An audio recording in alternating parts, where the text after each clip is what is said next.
All right, It's we're kick off the live. stream. We're live. Welcome, stream. Hello, Welcome. stream. Welcome. Let me get. I'll fill in the blanks for you. Yes. So we started our session last time in the abyss, in the middle of time and space, with the purple dragon. Yep. We were fighting this purple dragon. Ojutai and Sersha were stuck in a alternate time universe from the rest of us because of a dragon spell.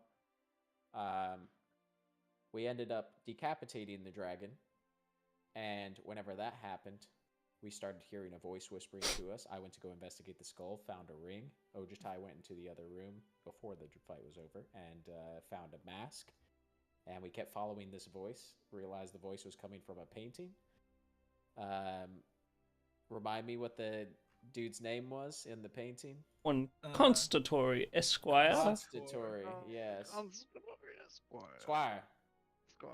So he convinced us that he knew what was happening, essentially, in this realm, or a roundabout way. He said he was traveling with a guy named, remind me again?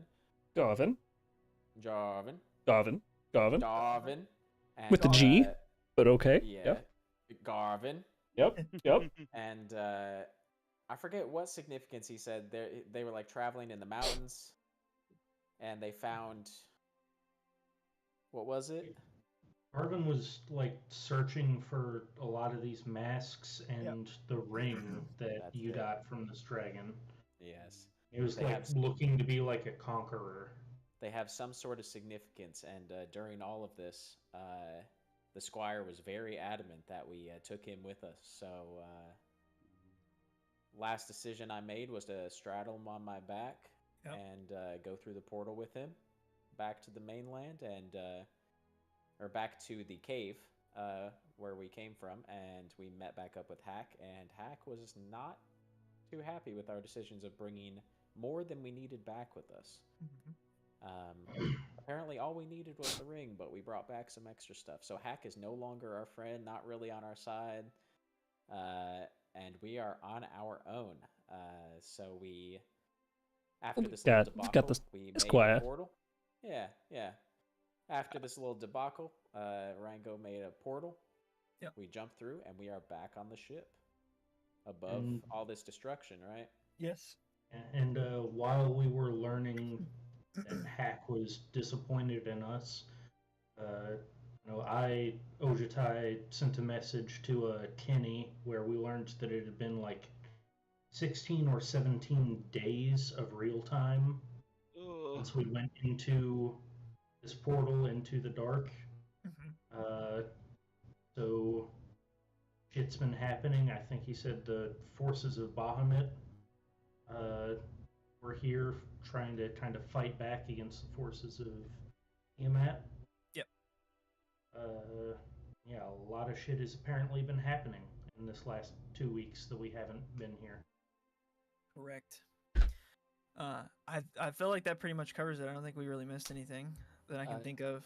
Just to kind of visually represent where we are, can you give a description of the land underneath us and what's happening? I was about to do. Yeah, I was about to do like a. We did learn that we while we were in there got one mask of the we believe there are five, and determined that Garvin already had two other masks, in a cave somewhere in Dragonback Mountain. Yep. And then was Dragonback Mountain where we found Kenny? No. That was way like, north. Now that I see it, it's like the northwestern corner. Correct. Of the map. I see. Really far away. Kenny Cave was closer to Kankins, I believe. Yeah, closer. That was by Cabbageville.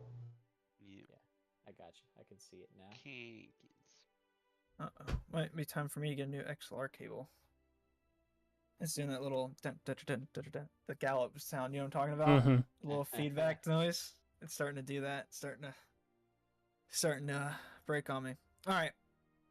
But I felt like that pretty much encapsulated thing. The only thing else I was gonna say is you guys did try to contact the elders, I believe. Ojutai did, and they were kind of like, "Nah, right now we're busy."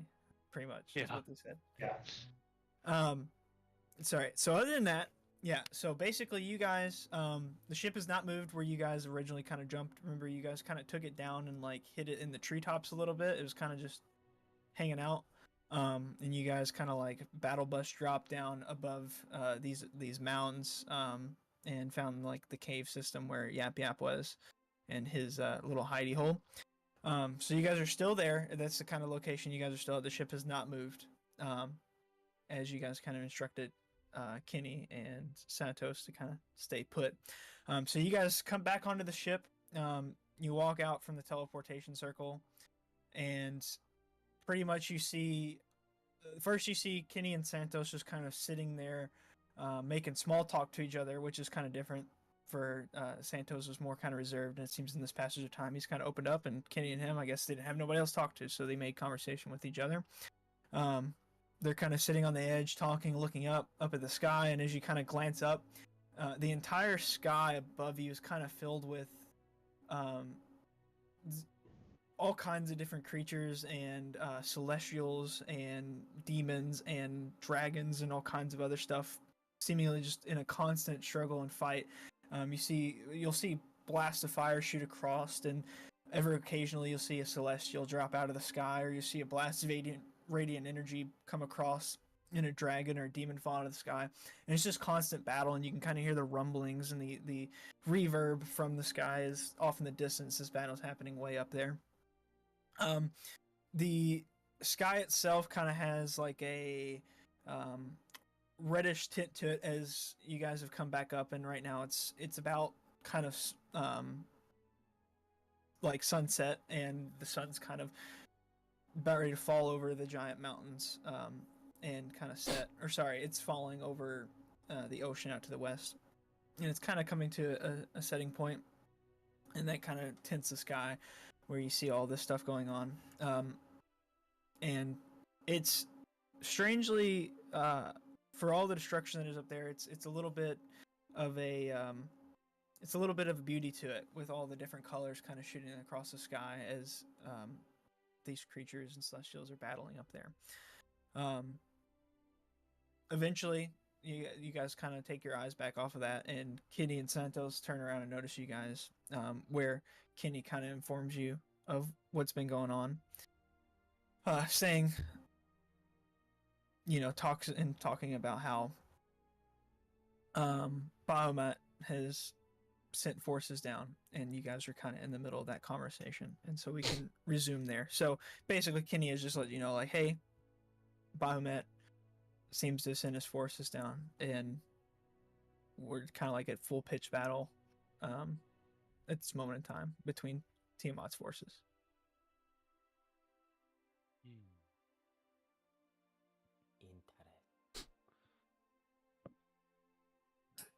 How long ago did they arrive? About it was not longer after you guys went down in the caves, I believe. Maybe a couple days after you guys had left. There has been a lot of things that have changed since you've been gone. Me and Santos were here, and there was all kinds of creatures and stuff that were scurrying below, but we just kind of, hid as best we could and didn't make any noise and seemed to have not been spotted. The Dragon Elders have discussed things with me. They actually came to the location and discussed, and that's how because we seen the battles up in the sky, we didn't know what was going on. So basically what we know so far is Bahamut is no longer sitting idly by, and he's sent his forces of Celestials down to battle against Tiamat and hopefully save the material world from complete destruction of Tiamat. Leading the forces is one of the Celestials that works underneath of him, Impiros. He is, as far as I know, he's out over in Port Branacor now, which is once again under another siege. The Dragon Elders they came and informed us that it seems that there's an undead horde that has been rose out of Starmount somewhere. And along with the Kobold army, they are converging on Port Brannicore again. Directly to our south, I don't know as much information about what is going on. But we are pretty much in full pitch battle now. And, well, I think the outcome is not hopefully too much further away, one way or another. But the Dragon Elders have been fighting alongside the Celestials off to the west, and it's been quite non-stop. Tiamat's not been sighted since last we saw her. Nobody knows where she has been. The undead dragon, though, has been around, mostly towards Port Brannicore. But other than that, everything's kind of, as I described it, a little bit different now. I think we finally have a little bit of hope.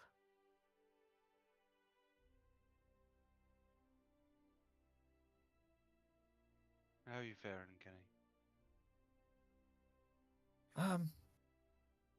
Well, to be quite honest with you, I'm quite eager to get back to the Dragon Masters and see what I can do to help out.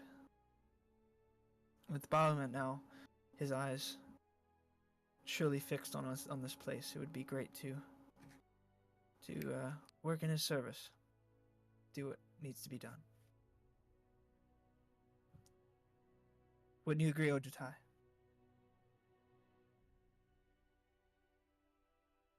Can certainly help out.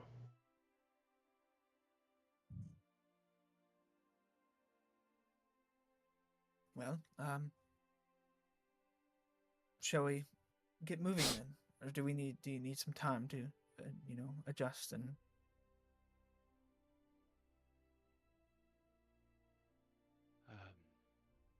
Where are the Dragon Masters at now? Right. Other than somewhere to the west. Right now, over Port Brannicore in that area somewhere, I believe.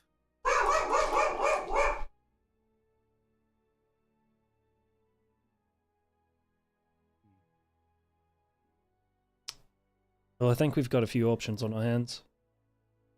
I mean, while we were in there, we got one of the masks, but there's 4 left. We know the location of 2.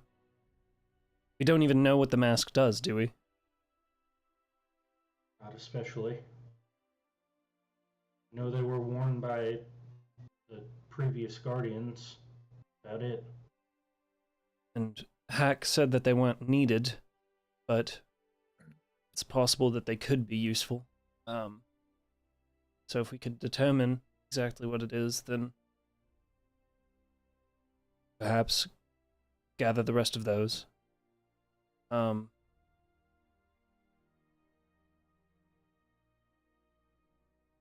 I could take us straight to Dragonback Mountain. Yeah,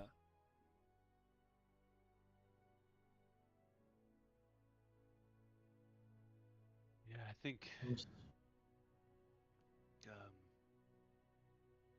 either there or Port Brannicore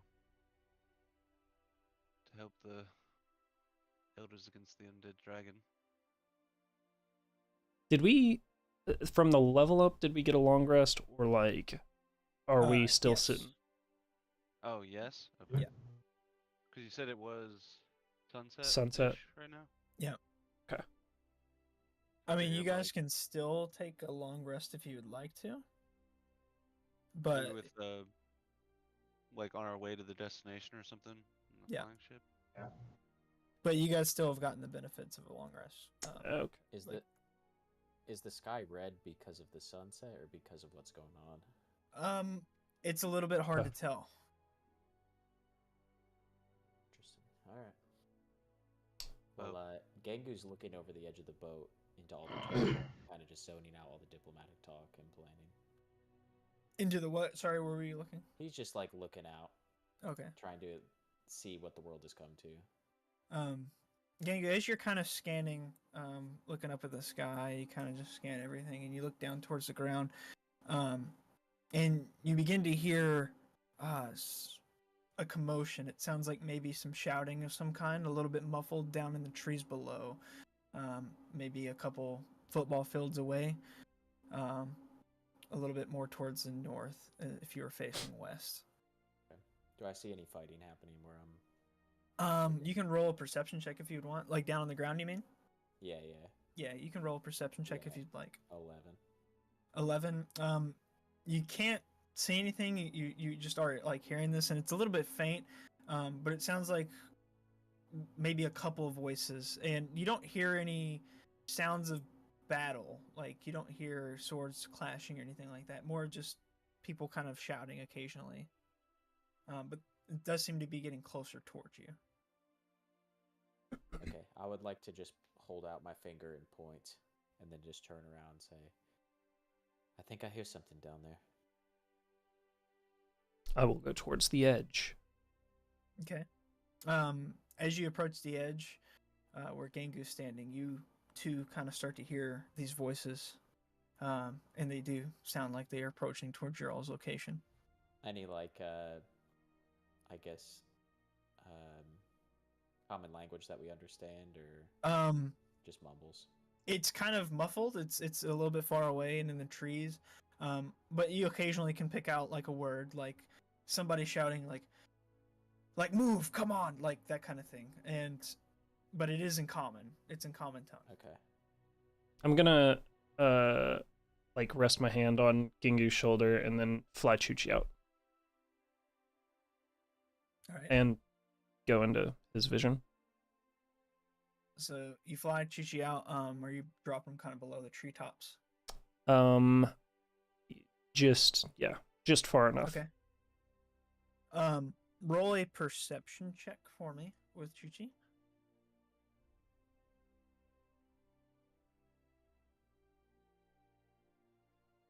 $18. 18.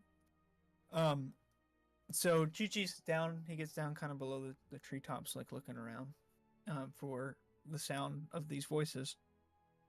And finally he clocks running through the trees, almost kind of falling over each other and other objects. 3 individuals.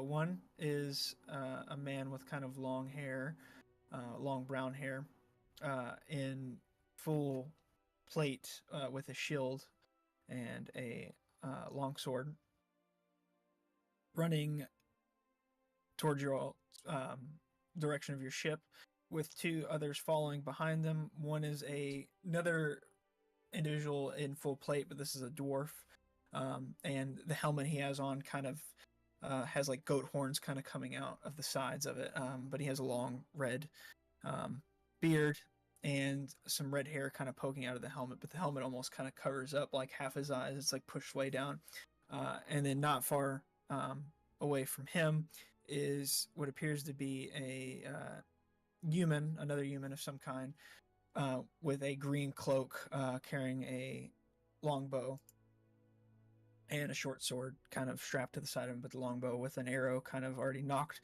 and just kind of scanning in different directions. And all 3 of them are kind of running quite quickly away from something and towards your all's direction. Okay, Hi. I'll fly Are they Chuchi alright back. over there? Do you shout this down, Saoirse? I was more so shouting it to Gengu and Oh, okay, Rango gotcha. from like more central on the ship. I'll fly I was about Chuchi to walk back. inside. I would like to turn around to where Constantori is facing the sounds. Yeah. Squire, these look Yes, like yes. enemies. About time I can see things now. What's down there for me? Well, let me do a little perception check and see if I can. He find- magic missiles on the spot. I mean, what have you identified as an enemy for him? I haven't. Yeah, you got to. I haven't identified anything as an enemy. He So got I a guess 3. Okay, so he doesn't to see be, shit. this angle that you have me at, my partner, my companion, I can't see anything. But the sky does look quite beautiful this time of day. Oh, I remember the sky way before I was locked away in that dreadful cave. Serge, there's there's 3 folks, couple humans and a dwarf running this way. They seem to be in danger. All right. You hear Cormac cock his big rifle. Yep, they're going to be in danger if they get any closer, that's for sure. I don't know. It seems like they're running from something. Should be running from me. Well, they're running right towards us. So I'll throw a rope over her. All Like, right. How high up are we? You guys are kind of like dipped down into the treetops a little bit. You guys are probably like a good 80-ish feet in the air. Okay. I'll help Rango hold the end in case anything tries to hold on to assist in some strength. You guys drop the rope down, and it's tied onto something.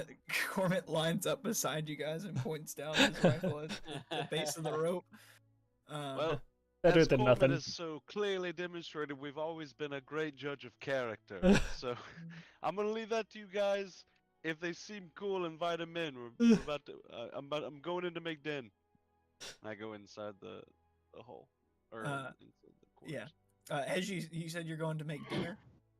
Yeah. Yeah. I As you plan to cast something with it. Yeah. As you say that, Santos finally kind of speaks up. I will help with dinner, and then he wheels around. He looks a little bit, not like fully like malnourished, but like they've been rationing their food a little bit. Oh, so shit. like he I'll wheels kind of, around and about faces that direction. It would be much appreciated, Santos, and then need the debrief, and then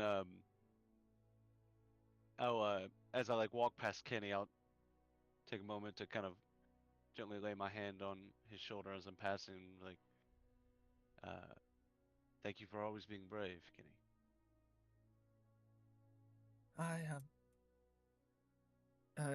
I learned from the best, I guess I should say. They must have been good teachers. No, surely you told me that's right. I'm In gonna fact, turn to I do. Sorry. I'm gonna turn to Rango. So, what's the plan? What have we come up with? Yeah. Well, this is a bit of a what's the plan curveball. that we are going to enact here? I flip the thing back down over him. I flip the shield back over him. Unless Gingu stops me, obviously. No. Well, this is going to be a bit of a curveball, but hopefully with any luck we can find out what that mask does and see whether it's worth our time to go and collect the rest. Otherwise, it's either straight to the mountain with... You've got the ring, right? Yes, I've got the ring. Or we return to the port. Apparently, there's an undead army along with Tiamat's marching on Port Branacor, and that's where the elders are currently. Tiamat hasn't been spotted in some time. Basically, since the last time that we saw them. Have we done any further examination on the mass? See if it has any magical properties that we know of? Not yet. I haven't had a whole lot of time to sit down with that yet, but Have you tried putting I'm it gonna on? do it. Well, you guys have the ring now, so we could just end this thing, right? We're Today, not we even could- sure what this thing does yet. I think it's a little more complicated than that, unfortunately. Why is everything so complex? I hear you. You're telling me, yeah. Can we see, is there anything visible from what these guys are running from at this point? No, in fact, they kind of haven't even, like, they're just now about to kind of make where you guys can look straight down and see them. as you kind of like are looking over just to see what they're doing again, you kind of hear one of them kind of like stop and go, whoa, whoa, whoa, and like they see the rope and they stop immediately, and like one stops and the other like runs. The dwarf runs in the back of him, and then like the ranger behind them kind of like stumbles and falls into them almost, and they all just kind of stop and look at the rope and then look up, and then they see you guys kind of like peeking over. In trouble, lads. As they were getting close, I would have liked to have hopped over the rail and jumped down to ground level. Okay. Bang. Full monk shit. So as you like jump down, they do this where they all kind of like smash in. They look down to see a dragonborn jumping from the sky down. Yeah. And immediately the roll one with initiative. the shield kind of like they like the archer like racks his arrow and is about to loose it at you. Do you like, and you see this? Do you say anything? Do you do anything? As I land, I just stand with my hands kind of out. Just whoa, hold on. What's going on? We can help. The dwarf kind of like marches to the front. It's another one of them bastards there. Oh God. Errol, don't let him get us. And then finally the ranger kind of like steps up without saying anything and gets the arrow kind of more towards your face. And the one with the plate armor and the shield kind of steps forward. Who are you? What's your business here? My name is Ojutai. We're one of the gold bringers. Might have heard of us. We've been trying to fight these forces of Tiamat for a while now. They all kind of look at each other. How do you think it's true? What is one saying? Go bring it, eh? I don't know, he looks a bit like a bastard to me, eh? A gold bringer, huh? What, where have you all been? That is a long story, friend. Right now, you all seem to be a bit of distress. What's going on? Well, and he kind of looks around all over the place. Maybe we should, you should invite us on your, ship there, and, we could discuss things more in a friendlier setting. All right. Please be my guest. Rope is here. Right. Is there any easier way? We've been running for days. Yeah, give me a second, and I'll do that. Breathe out the frosty air, and comes out around me in a cloud. Step out of it with the kind of spectral, icy wings. All right, I can take one of you all up at a time. Wants to go first? Well, I've always wanted to fly, you know. Take me. Oh, how they change. The name's Klein. Klein Stoutfoot. Klein? Klein. Klein Stoutfoot. That's me name. Stoutfoot? Oh, All right. Well, let's go, Klein. I'll pick him up and fly up. The whole way up, he's just like screaming in terror. From the second you take off. Yeah. Yeah. Always wanted to fly. Finally, Ojutai gets up to the top of the ship and drops off Klein, who is now like he's like a little bit like comatose. Like he might have passed out halfway journey up, like in one of those like slingshot rides, like at an amusement park. He's coming to. Definitely wasn't going like full speed with him. I know you aren't. He's still that freaked out. Yeah, he's petrified. He lands back on the deck and kind of stumbles for a second. Oh, been like that since before. Oh yeah, it's a long story. Oi, who are you? And you I'll just kind of, I set him down there. It's like, fine. And then I'll jump back down. I'll approach. Kind of dives back off. I'll approach. Hand out. He kind of looks at it, and he goes past your hand and grabs your wrist. He gives like a big like. I go into it. Yep. Hard, yeah. It gives you a nice. I kind of nod and say Rango. Yeah, and he just kind of, as he's doing that, yes, my name's Klein Stoutfoot. I would like to be a little apprehensive of these new dudes and insight check them as they all come over. I would like to say, because this is the first instance that this would be applicable. Which site? At any point, if there is a shape changer within 30 feet of me, I can see their true form. So it's Chiamata. No, I'm joking. It's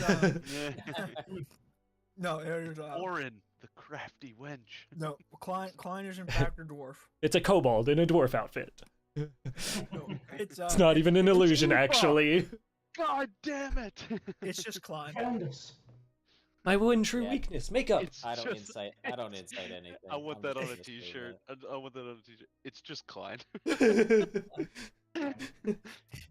Ah! It's just our Boy Scout foot, dude. Yeah, that's the merch. It's just Klein. It's just Klein. And then I'm kind of like dinner in the cabin. Oh, that sounds pretty good at warm meal. I've not had a warm meal in a couple of weeks, Thank you. Alright, well, There's about to be a dwarf party in the cabin, dude. Yeah. He walks to it and he opens up the door, Saoirse. From the deck. You hear the door open. You hear a door open, and then you see another dwarf that doesn't look too dissimilar from you, and he just kind of looks at you. He must be a cousin of mine, and like he walks in and the door closes. I love that. I love the perspective of that from the deck. Dude. What is amazing about that is I was about to that would be like, because the meal he's been making, I would say it just kind of like invokes memories of his past of like fixing meals for the like a mess hall style, like in his old war camps and stuff. Yeah. So he's just kind of like in his element. He's chumming up with Santos, dude. Just kind of like trying to and then fucking hardy dwarf Stoutfoot walks. Yeah, Serge would be hey, dude. He's like, with all of the shit that we've just gone through the last like 48 hours, turned sports. It's the small things. It's the small things. Exactly. Suddenly a sense of hope. Yeah. Definitely. He's immediately invited. As this is happening, the second one that would probably go along with you, Ojutai, is the ranger. You get down to the ground again, and he just kind of looks at you. All right, I guess it's me. Ready whenever you are. Your name is? Oh, Oscar. Oscar Cretan. Oscar? Oscar Cretan, yes. Joe? All right. He hangs on. He's a lot more. He doesn't really make a noise or small talk. As you fly up to the top of the deck, you guys see a ranger who lands as Ojutai drops him off, and Ojutai, I'm assuming you just kind of go Oscar again, say his name. This one is Oscar. And then you back dive off the side of the ship again, back down. Again. Insight check Oscar as he. Yeah. So you roll an insight on him. Oscar is wearing a green cloak and has like long blonde hair kind of underneath the hood of the cloak. He's got normal kind of garb underneath the cloak. He's not wearing any kind of armor really. And he's got blue eyes, and he looks a little bit younger. He is a human, maybe in his early 20s. You do an insight check on him, and you get a sense that maybe with the 14 that he has some sort of maybe past to him. You're not really sure what that past is, but right now you kind of look at him, and even though he's trying to act a little bit emotionless, you can see that a calmness or a relief is now kind of washed over his face as he's safe on this ship. Gotcha. Gangu, knowing that all of us have a past that we don't like to talk about, is pretty understanding of the perception. Yep. I approach to shake and out. He kind of walks over to you, and this one's a little bit more, I guess I could say dainty, as he just kind of like doesn't really forcefully grab your hand, just kind of makes like a little shake of your hand. I nod and Rango. Rango. I'm Oscar Cretan. Thank you for welcoming us on your ship. Dinner's in the cabin. I could go for a meal. And then he just kind of nods at everybody else and walks over towards the door. As the door opens, you can hear Saoirse and the other dwarf are Just now loud as full, fuck the second the door opens. Did you say Stoutfoot, by the way? I did, yes. You must know me, Uncle. Were you I at- didn't. Now, Were you at the Battle of Gravenberg? Was that you? The Battle of Gravenberg. I That's a remember. name I haven't heard in a long time. And you can hear, Noise like, fades. it's one of those things, too, like you've The never really accent's quite coming. been able to place Saoirse's accent. It Yeah. kind of jumps over the place, but, like, this is It's coming out the now, yeah. comfort zone. Yeah. He's back home. He's back home. When did you make it into Brannicore? I must have been about a couple of years ago. It was a bit of a journey, let me tell you. But and the door closes as Oscar shuts the door. Right as the door's shutting, I'd like to say, now are you akin to any Ironfoots? And then Yeah, and then the door closes. In my head, any friend of Saoirse is a friend of mine. Over time you come back to the ground, and you can see now as you get down there, this man in this plate armor with the long brown hair is just kind of darting back and forth, looking like in every direction, and he sees you, and he just kind of looks at you. All right, let's go. I'm gonna be a little heavy, but Maybe heavier than a dwarvish friend. I don't know, but I'm ready to get off the ground. Before I pick him up, can I just do a perception check of is there anything going on around us? Yeah, go for it. That's a whopping 6. A whopping 6. Total? Yeah. You look around. You look around as he's looking around, and you don't see anything. But you hear this kind of like not chanting, but like this infernal like underspeak, kind of just echoing throughout the forest now. Dark. Alright.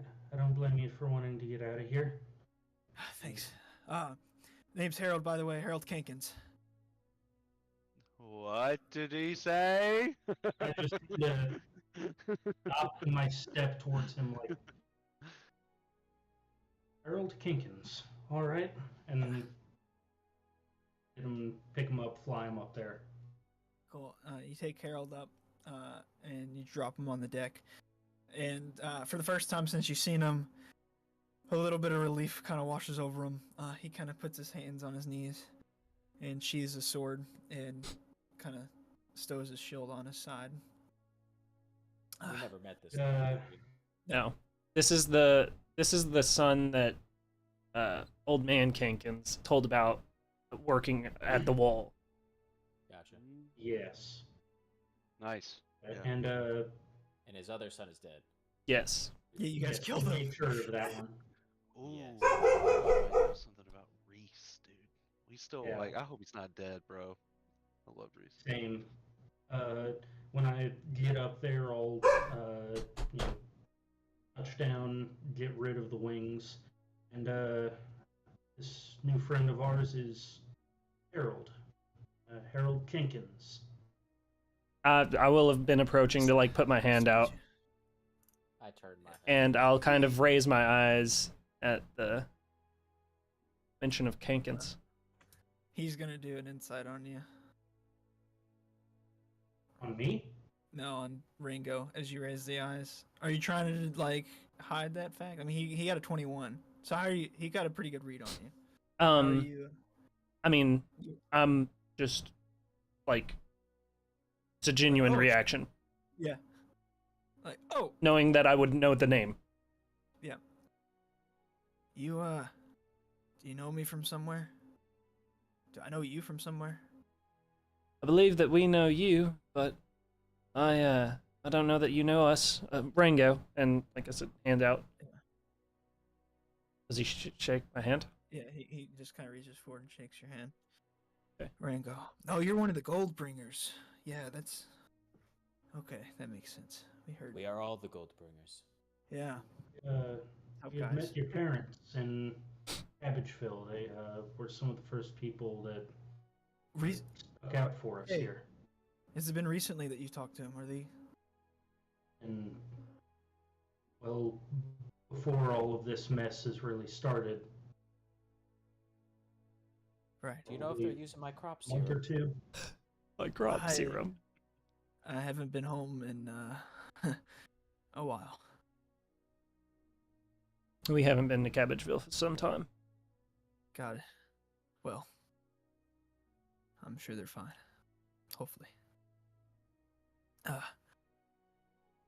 You guys don't happen to have any water? I'd immediately start to gesture him to the cabin. Thanks. I'll if you don't mind, I'm gonna get settled in, and then we'll talk some more. I got some questions for you. I'm sure you have questions for me. Absolutely. Thanks. Cormit, the whole time has had his weapon trained on all of them. He's been silent. Has anyone eyed him at all? He's just doing Cormit, this. no, nobody's paid attention to him. It's like they've come up. Next one comes up. They don't understand it's a gun. Why would they? They're just like, this guy's with a fucking stick. But It's a weird frog that's probably drunk because of his goddamn fat. Yeah. Harold, He's just pointing at him. Harold, Gonna need a top up, dude. Harold kind of stumbles over to the cabin and opens up the door, and again you just hear like now it's like hey, what the door? This is insane. I literally just in my head was like, Search just like fucking started tapping a tune. Yeah, everybody. Yeah. That is so. Oh, that's so funny. I And love then, that so much. So Harold We're kind of just walks dwarf vibing right now. in. Yeah, Harold walks in and kind of closes his door behind him. That's so funny. Well, I'll walk over to Rango. It's just, all right. This is gonna be a lot to unpack, I'm sure. Got any more of those beers you've been handing out to Cormit? I can't have any of mine. I was just asking for a beer. Aye. God, And when then was the I'll last time we just drank reach into the bottomless pit and pull out a beer. We're gonna need a lot more. You're than muted, this. Lucas. Corbett, not so hostile. Mm. You can put it down. Yeah, the last time that things happened, I got killed almost. I will show that won't happen to you. Yeah, I'm not trying to do any more things where I get killed. I don't blame you, Cormit. Yep. Tell you what, never felt pain like that time. Whenever my insides were almost outside. Yeah, you were looking rough, bud. You were looking rough. We'll try to keep you out of that situation going forward. To be fair, though, you did offer yourself up for it, so. Yeah, I'll never do that again. Totally fair. That's totally fair. It's a healthy boundary. It's Yeah. good for Corbett. Yep. I'm gonna take one out of Rango's book in the rear with the gear. That's for me. With the gear, dude. Well, Put I it mean, on you a don't t-shirt. necessarily have to phrase it episode like is that, good for but the brand. T-shirt episode. This is good for the Terranthrial brand. So fun. That's so It's just Klein and in the rear with the gear. I'll kind of like. Oh, I was just talking. Do you know what they were running from? Didn't see anything down there, but it's just an ominous feeling. Are we fine here? Should we move? I think we should just pull the rope up for now. I think we should be all right. All right. I'll pull the rope up, and then I want to get the ship. I know that there's basically danger at a certain elevation above us, but now there's danger below us. I want to be like. So you know, you guys are kind of like I hidden in the treetop. Okay. Blend in a little bit. Yeah. I want to. If there's danger to be faced, I would rather it be the ones below us. So. Okay. So you're gonna keep it at the elevation that you're at. Yeah, I guess. Okay. And then I kind of gesture towards the guys to like start moving towards the doors and be like, they seem like fine folk.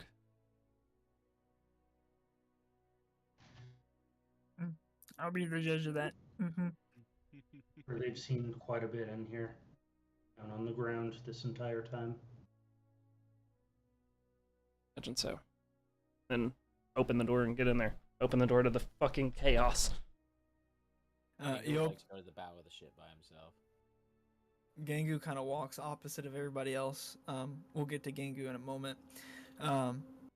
Rango, you open up the door and you are greeted to your papa's ship is now kind of the table's got a giant kind of crack in it as the new dwarf Klein is like doing a like Irish jig on it.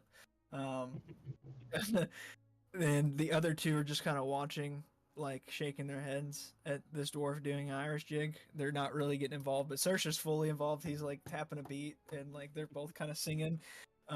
Santos is kind of off in the corner tapping his toe. He's tapping his toe. And Kenny is was outside, but he kind of follows in behind you, Rango. Oh, fantastic. And he just kind of walks in and on all fours. They didn't really notice Kenny at first, but they see a small dragon walk in, and immediately the festive stop, and they all kind of go for their like weapons. And the dwarf like rolls off the table and like falls on his stomach, and then bounces up and like, pulls out like his axe. That was just how you were walking in with me, right? Yeah, I would have been a little behind you, but yeah. Well, You hear like a wooden bowl like roll on the ground and circle on the ground as like everything stops. And Yeah. what's that doing here? You see, friends, this is Kenny. He's one of our allies. Oh. All right. I'll take your word for it. And he kind of sheathes his axe, and the others kind of like calm down a little bit. Saoirse releases his grip from his warhammer on its hilt. Or are you gonna take me down to protect your allies? You goddamn right I was. Oh, fucking respect, yeah. Pouring out for the battle cleric, Sir Shah, and then he takes a cup of ale and he has a nice drink of it. I think that one is my favorite. And then Cormit walks over and cheers him and has makes a friend. Yeah, immediately. Oh, you're a little frog person. You are. And they go off and start having a conversation. I'll just start bringing the food, just all Yeah. the food out onto the table. And with this, I'm casting Hero's Feast. Okay, heck yeah. Oh yeah, one thing about the long rest, the 15 from aid. I don't know how you guys put that in, but to the max HP. Yeah, That'd I've be already gone. taken that off. We'll get ready to replace it with more. Is it the same kind of effect where it's on the max? Yes. Let me confirm this long rest real quick. Yeah, so any creature partaking in the feast, several benefits: cured of all diseases and poison, become immune to poison and being frightened, and makes all wisdom saving throws with advantage.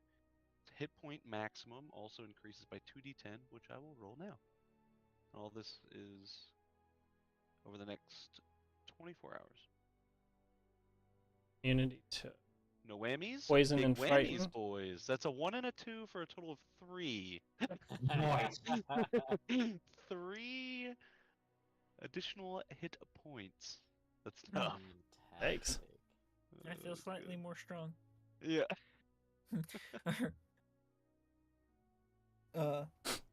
So everybody kind of starts partaking in this feast. While we're And making small getting talk. some of the food out, I just wanted to grab some because Gingu said he kind of went out to the front of the ship instead, right? Yeah. I also don't eat food. Yeah. Well, I'll still grab a plate and bring it out to him. Okay. Alright, As yeah. Ojitai is doing this, Gengar, are you doing anything by yourself? I would like to take the shield off my back so that Constant Tori can now see the world. All right. You take Hey, the shield Squire. off. Uh, Many times I have to tell you don't do that. I hate when I can't see things. It makes me feel like I'm not valued as a compatriot of yours. Constant Tori, we gotta set some boundaries here. We need to define who our friends are. First things first. I know you're my friend, but you're not acting like it. You are being a right prick, if I might say so. Listen, Squire. It's Any friend of Consultory the Goldbringer. Esquire. How many Yeah, times do I yeah. have to say this? Any friend of the Goldbringer is a friend of ours. I'm not. That's rule number one. This gold bringer. It keeps getting brought up, but I have not seen anyone bringing gold along. Well, What is the four that rescued you, and this frogman, along with the dragon fellow. His name's Kenny. Well, so far it's only brought me frustrations and a rescue from the everlasting void. Do you want the shield to So- go back on? No, I'd And a rather res- not. If Yeah. Then that listen to me.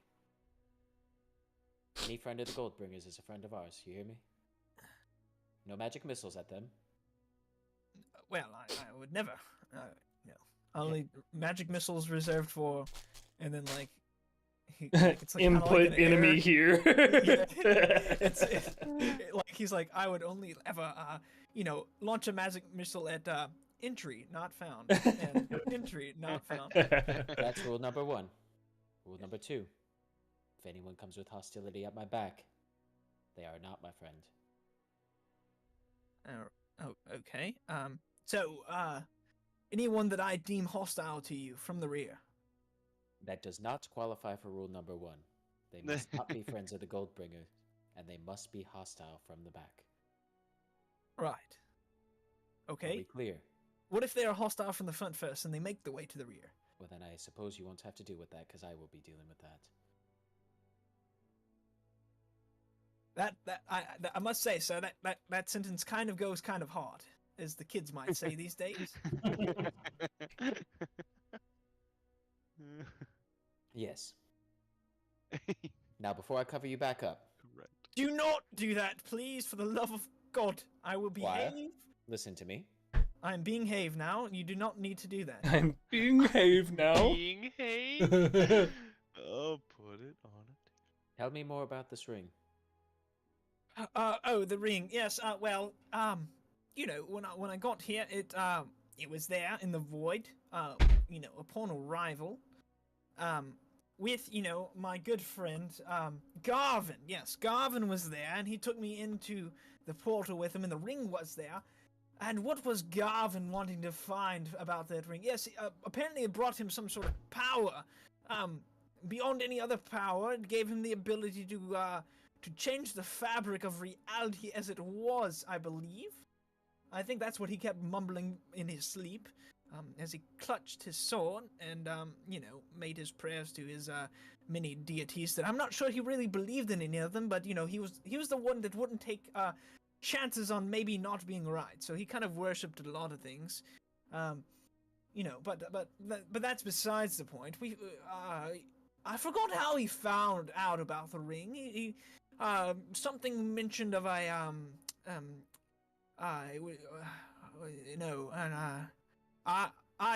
believe that name came up, and read some ancient scripture, some texts that were found at a burial site of a dragon somewhere deep in the mountains.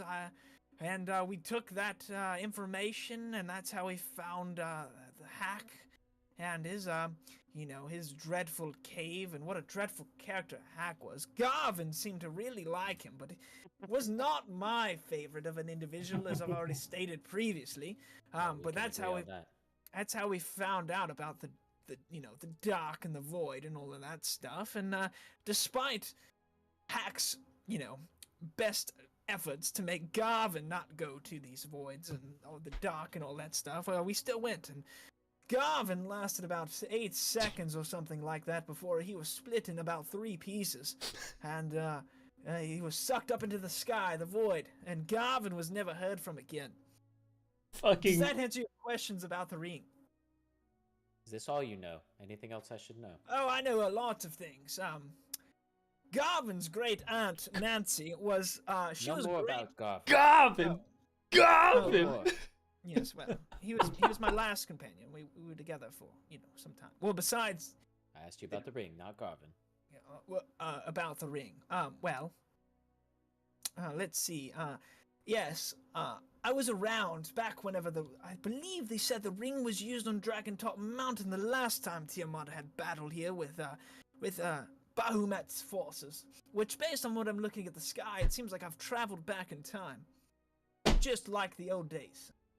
Anywho, yes, I believe that ring was used as some kind of ability or something to rid the world of the evilness that lied within. Well, thank you. That's enough, Squire. And I put the shield back over my back. No, don't.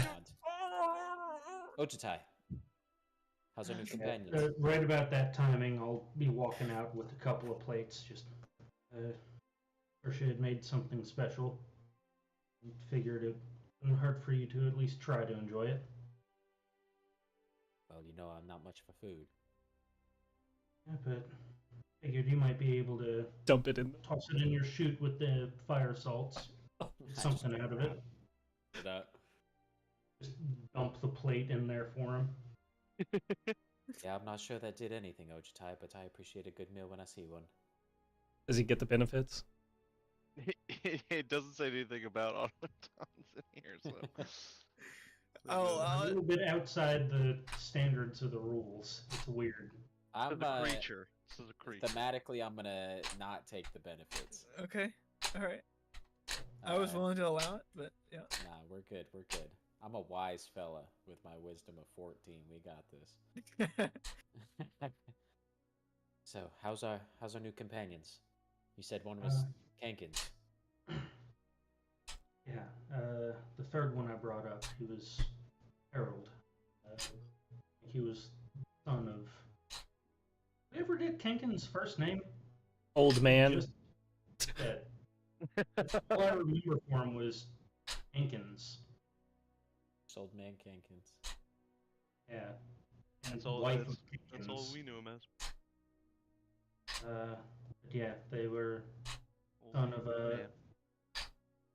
Jenkins family in Cabbageville when we first got here. And Klein and Saoirse have already hit it off. Interesting. May I make a suggestion of our next move? Of course. I said we don't go to Brownicore. We go straight for the mountains. Why do you say that? Well, Squire thinks the ring has some significance there. And I feel like it's my true purpose. This war of Brownicore is not my war. But I just have a strange feeling about the mountains, like I need to go there. You know that whatever dealt with, or whoever dealt with Tiamat before did it in the mountain. Yes. I think the issue is our path actually getting there. That is true. What is your all's both passive perception? 18. Passive perception is 13. 13. Okay. You guys are having the conversation that you're having about going to the mountain. When Gengu, you see poking up the side of the ship a long, like extremely pale, elongated arm that's contorted in all kinds of different directions poke up behind Ojitai, and one of the fingers of it, the fingers are extremely long and sharp, and one of the fingers kind of goes and pokes towards Ojitai's back. Ojitai, you still have the cloak of displacement on, right? No, Or the- I've got the invisibility cloak, but it's not on. If Okay. I have enough reaction time, I would like to push him with my free hand that's not a hammer the opposite direction. Okay. Go ahead and make a dex throw against, like either like a sleight of hand or just a straight dex against whatever is happening to see how quick you are compared to it. That for Gingu? Gengu, yeah. You have You're advantage, unaware. and I'm gonna need it. Big number. Nat 20, 19. Nat 20. You are able to push Ojitai. Ojitai, Gengu just kind of reaches forward and shoves you out of the way. The finger, as it was coming forward, it's gonna hit Gengu instead now, or try to. Gengu does a 27 hit. Yeah. Okay. Gingu, what the fuck is that? Ojitai, you turn around to see this fleshy finger connected to this elongated arm poke That's a into 27. straight through the chest of Gengu. Gengu. Fleshy arms. All right. Go ahead and roll initiative, you two. But you take 22 damage, and this damage is piercing damage. As this thing hits me, I want to yell to Ojitai, "Get the gold bringers!" And we're gonna go for a 15. The cheeky full slashing damage on a barbarian. Wait, how much Bad, damage man. was it? 22 piercing, Okay. I believe is what I said. And we technically Yeah. haven't rested or anything. We basically just got the level up reset, right? That's Well- correct. Okay. I am still technically raging because I can choose whether to end it or not. And I haven't ended it yet. All right. Heck yeah. Wait, are we full HP? I Okay. said you all get the benefits of it. Okay. How As much per damage did you say? Status quo. 22 piercing. Got it. And then before we continue, let me read one thing really quickly. Okay.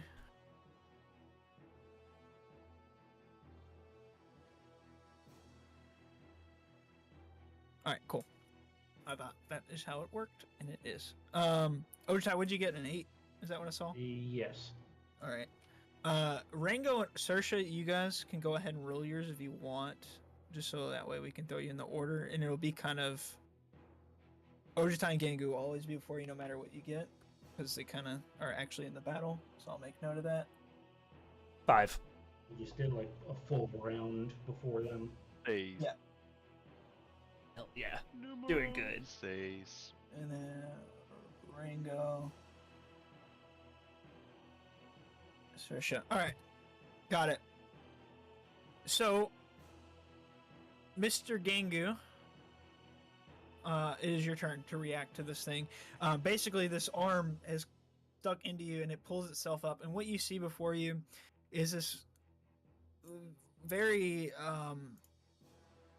strange looking. It's like kind of like if somebody took like a cloak and a dress and like a derby hat and meshed it all into one clothing, and then coming out of it in every like is just like an infinite amount of arms, like even like where its feet would be, and it's kind of floating up, and it's all these like really elongated sharp fingers coming out of it. It's like almost like there's not even a body, it's just arms inside of this this cloak, but you can't really see inside of it. Got it. Well, on reaction to him hitting me, I want to use retaliation for a free Okay. melee attack. Yep. That is going to be a 22 to hit. Oh yeah, that hits. I'm going to do this full mess up numbers real quick.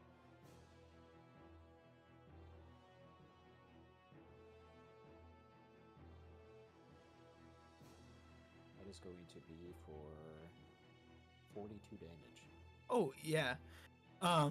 So you smack Dak down at like this thing's arm, and Ice like this side. thing's, huh? Ice side of the hammer. Eye side, and like it like as it's stuck into you, you smack it and it like breaks it like it's already like zigzag and like broken looking, but it like breaks it even more, and like there's now like just this kind of like thin layer of ice cover, and it's like stuck in this weird contorted broken way, as like a couple more hands kind of come up towards you like ready for attack from this thing. Okay. Yeah. As my ice hammer slams onto the deck, kind of pinning this thing down, it's gonna upswing with a fire stroke now. Okay. Does a 17. 17 does not hit. All right, so I whiff on that one, and I'm gonna do a third attack with the ice side of the hammer with a side swipe. Okay. 22 to hit. Yep.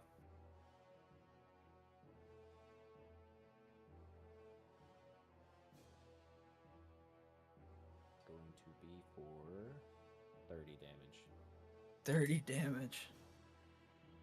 Once again, another arm kind of reaches out towards you and is about to like strike, and you smack it away, and it kind of breaks, and again kind of like freezes over this thin layer of ice. But once this thing has like infinite arms coming out of it, it's just this amalgamation of fucking limbs. Does that end your turn? That does end my turn. All right. Ojitai, what is your passive perception again? 13. 13. All right, cool. You see, like, now this creature is kind of rose up, and it is like floating in the air, but it's like tall. Like now you can see like the full form of it as it coming up to Gangu. It's like 9 feet like tall, kind of floating in the air, and it's loosely shapes of like a humanoid, but like I said, it's just all these arms coming out of this cloak that is like bound together really tight. All right. Is it my turn? Yes, it is your turn. Yeah,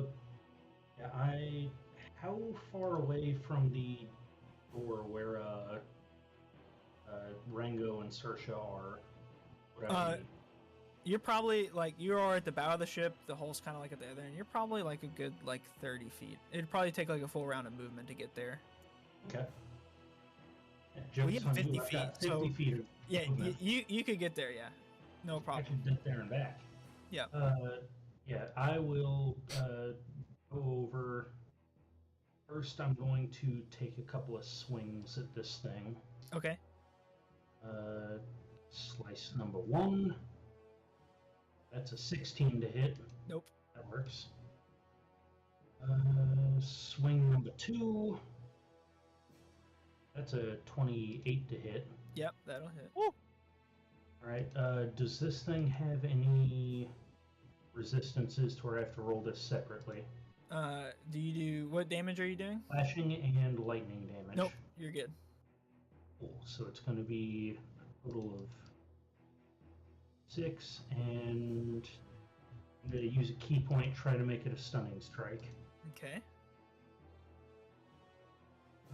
So that is 43 damage total. Ooh. And stunning strike is con, right? Yes, Constitution save. We're quite the dynamic duo out here. It got a 27. Oh my god. That passes. Yeah. 27? Wait, what is this thing's con? This thing's gotta have like 500 health, dude. Alright. From there, I will another key point disengage for a bonus action and run over to the door with the guys and like fling it open as quickly as I can. Help out here, some fucking thing. And immediately run back the other way. All right. So Ojitai kind of runs into the door, swings it open, and yells this at you guys. As he's sitting there, I mean, you guys are looking right at him. You see some sort of but this is not the one that's on Gangu, but another one of these creatures I've described just hovering over Ojitai, kind of Oh my god. Like just- and behind it's been him. just been- just the whole entire time, and like just basically following him around, and he's just got like this one jagged finger on one long arm, and like as he's just sitting there or whatever it is just sitting there, and as he runs back, it just kind of floats back out there with him. Doesn't do anything to him. Not yet. Oh, and As you Ojatai like doesn't even. Yeah. So you guys see him come in there like, hey, there's this thing attacking Gingu with this thing just hovering over top of him, and like before you can say anything, he's just back out with this thing. Just the slapstick comedy of the guy like right behind the guard, following his movements. Right. Exactly. And so that ends your turn, right, Ojatai? We can go ahead and do. So like not your all's turn yet, but basically everybody in the room now sees this, and like everybody starts getting their like shit together, and Harold kind of exclaims, "Those are the things that's been hunting us for the past days."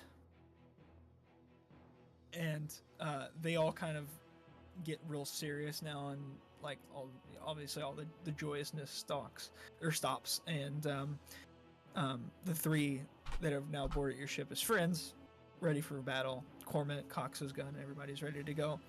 Back outside on the deck, though, Gangu, the one that's in front of you, you've struck it and frozen a couple of its arms, but another arm comes out and tries to strike at you.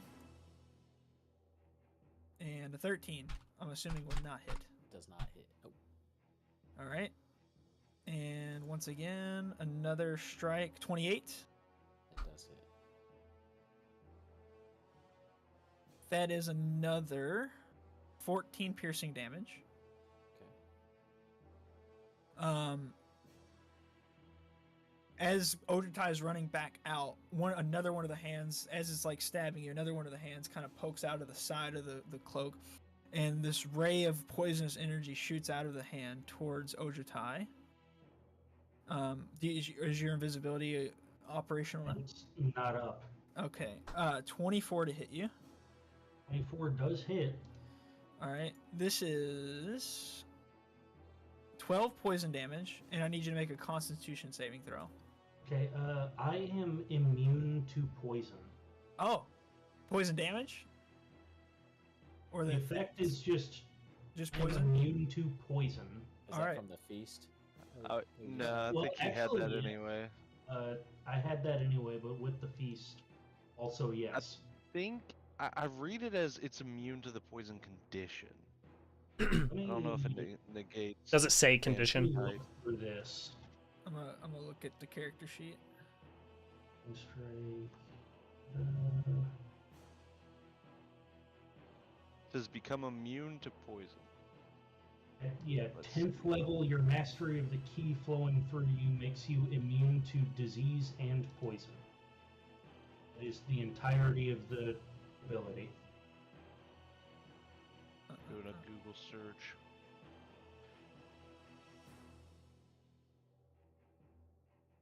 Alright, the short answer I'm saying is yes. Being immune to poison means you're immune to poison damage. Cool. Wow. Then we'll Makes go a with lot that of rolling. Yeah. All right. So this poison blasts into you, but it has no effect on you. Clutch dinner time. You had the effect anyways, but And rest of us. once more, another poison blast is going to blast into you. We'll just see if it was even going to hit you. 23 to hit you? Yep, that'll hit. Cool, but no effect on you at all. As a bonus action, let me read this really fast. Gango, I need you to make a Constitution saving throw. Easy. 25. 25. Okay, you save. Cool. You can feel as the hand, like even though it's iced up, the hand that stabbed you and the new one that stabbed you that's not iced up, both of them begin, like you can feel like your bodily insides kind of move in a weird way. Like it is trying to control the insides of you, and it just doesn't, like it just can't get a grasp on it. I do want to point out one technicality. As Yep. bonus action, I raged at the beginning. You raged at the beginning? It drops off still with a time limit, so. Okay, gotcha. It's just I still had a bonus action, so it's the Yeah. same thing. Yeah, that works. Okay, that ends that one's turn. So I've been rolling stealth against you, Ojitai, for your passive perception, and you have not realized that one is stalking you. So one is going to try to stab down into you with a 20. 20 will hit.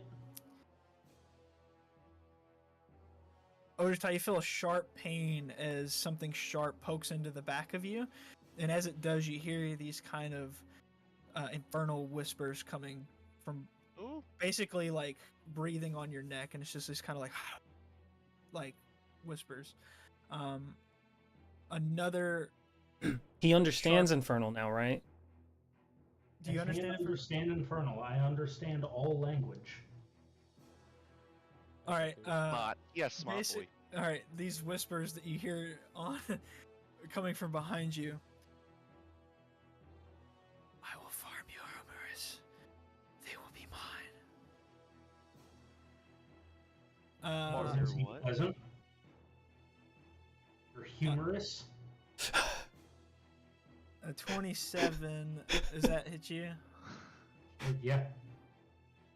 All right. That's a 24 piercing. As another one of these fingers jabs you into the back. What was the damage on the first one? 19. And these are all piercing. 24. Okay. 14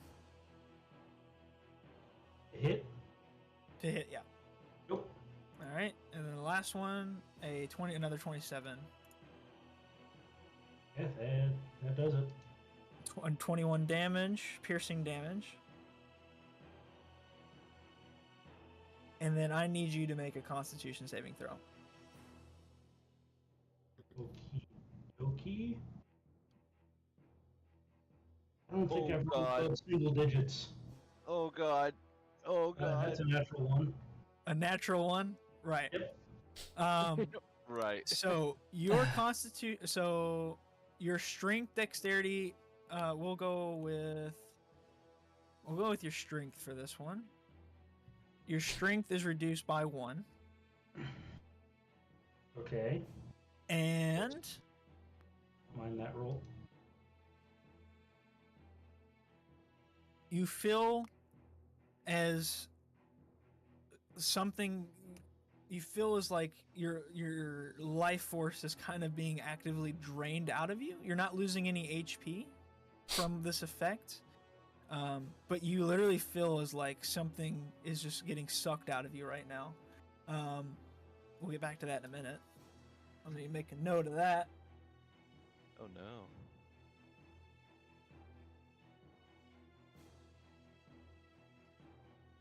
All right, that's enough of those for him. We will then move on to, let's see, Rango, you got a 5.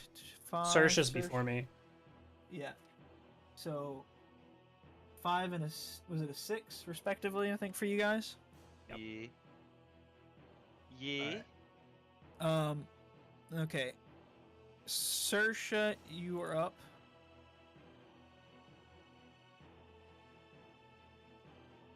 All right.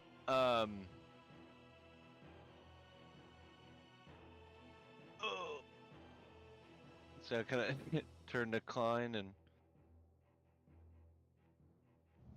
uninvited dinner, I guess. No. Hey.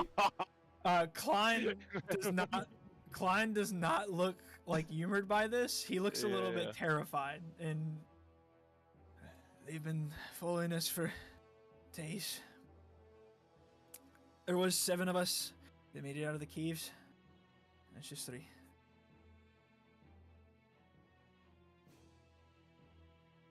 Let's show my strength in numbers now. And I will head to the door. All right. You go to the door. Yes. Yeah. Go ahead. Is the one still floating there that we saw? So like Ojitai exited the door, you go to the door, open it, and what you see before you is you see this thing with 3 fingers lodged into the back of Ojitai, and kind of just getting sucked out of Ojitai. You see this like red, like almost like it's not really like physical, but it kind of looks like veins or like blood, kind of getting pulled out of Ojitai into this thing. All right. Not It's really Vegas to understanding. you. Yeah, not really understanding what's happening. Yep. And being very concerned. Yeah, I'm gonna immediately I'm gonna target with banishment. Okay. Needs to stop. That is a charisma 20. Charisma 20. Be gone. Saving throw? Purely- Yep. It got a 13. Out of there for a minute. All right. And it goes back to its home plane, correct? That is a good question. Or do you If send it somewhere particular? If the target is native to the plane of existence you're on, you banish target to a harmless demi-plane. Target remains blah blah blah blah blah. If the target is native to a different plane of existence than the one you're on, the target is banished with a faint popping noise, returning to its own plane. If the spell ends before 1 minute has passed, the target reappears in the space. All right. You hear the faint popping noises. This thing goes back to whatever plane it is from. And Odatai, you immediately feel a little bit of a relief. You feel like something out of you yourself is missing, but you no longer have 3 jagged fingers jabbed into the back of you. That's nice. Yep. Saoirse, anything else?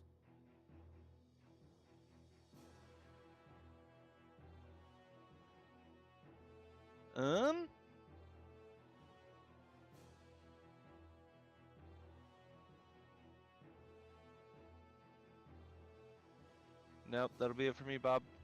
All right. Rango. Well, I'll turn to go out the door, and so now I only see one of these things, right? Like Correct. the second that I exit the door, I want to do a quick scan.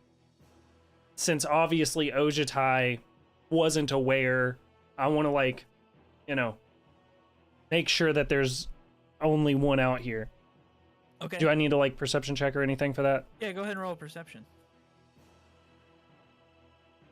I'll have Chuchi help on perception.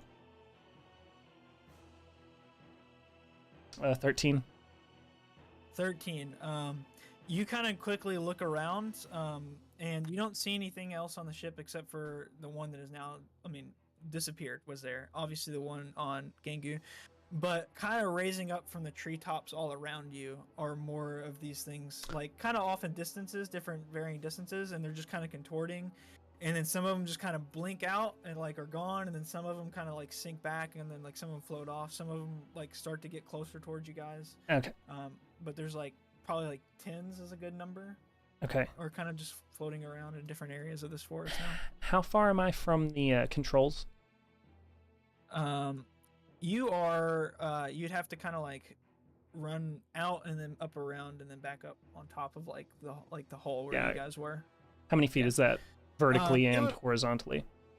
What's your movement speed? I can tell you it would probably take you about, if you did a full dash, you could probably get there. If you wanted to like do a movement and action, and then it'd probably take you 2 turns.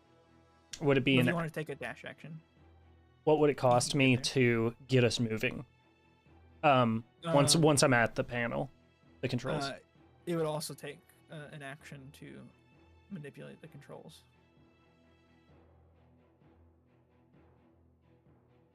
Because it's like a little bit more complex than like opening a door or something. You're driving a sky ship. Yeah. How far away is Gingu from me? Gengu's about a good About the 30 bow feet. of the deck.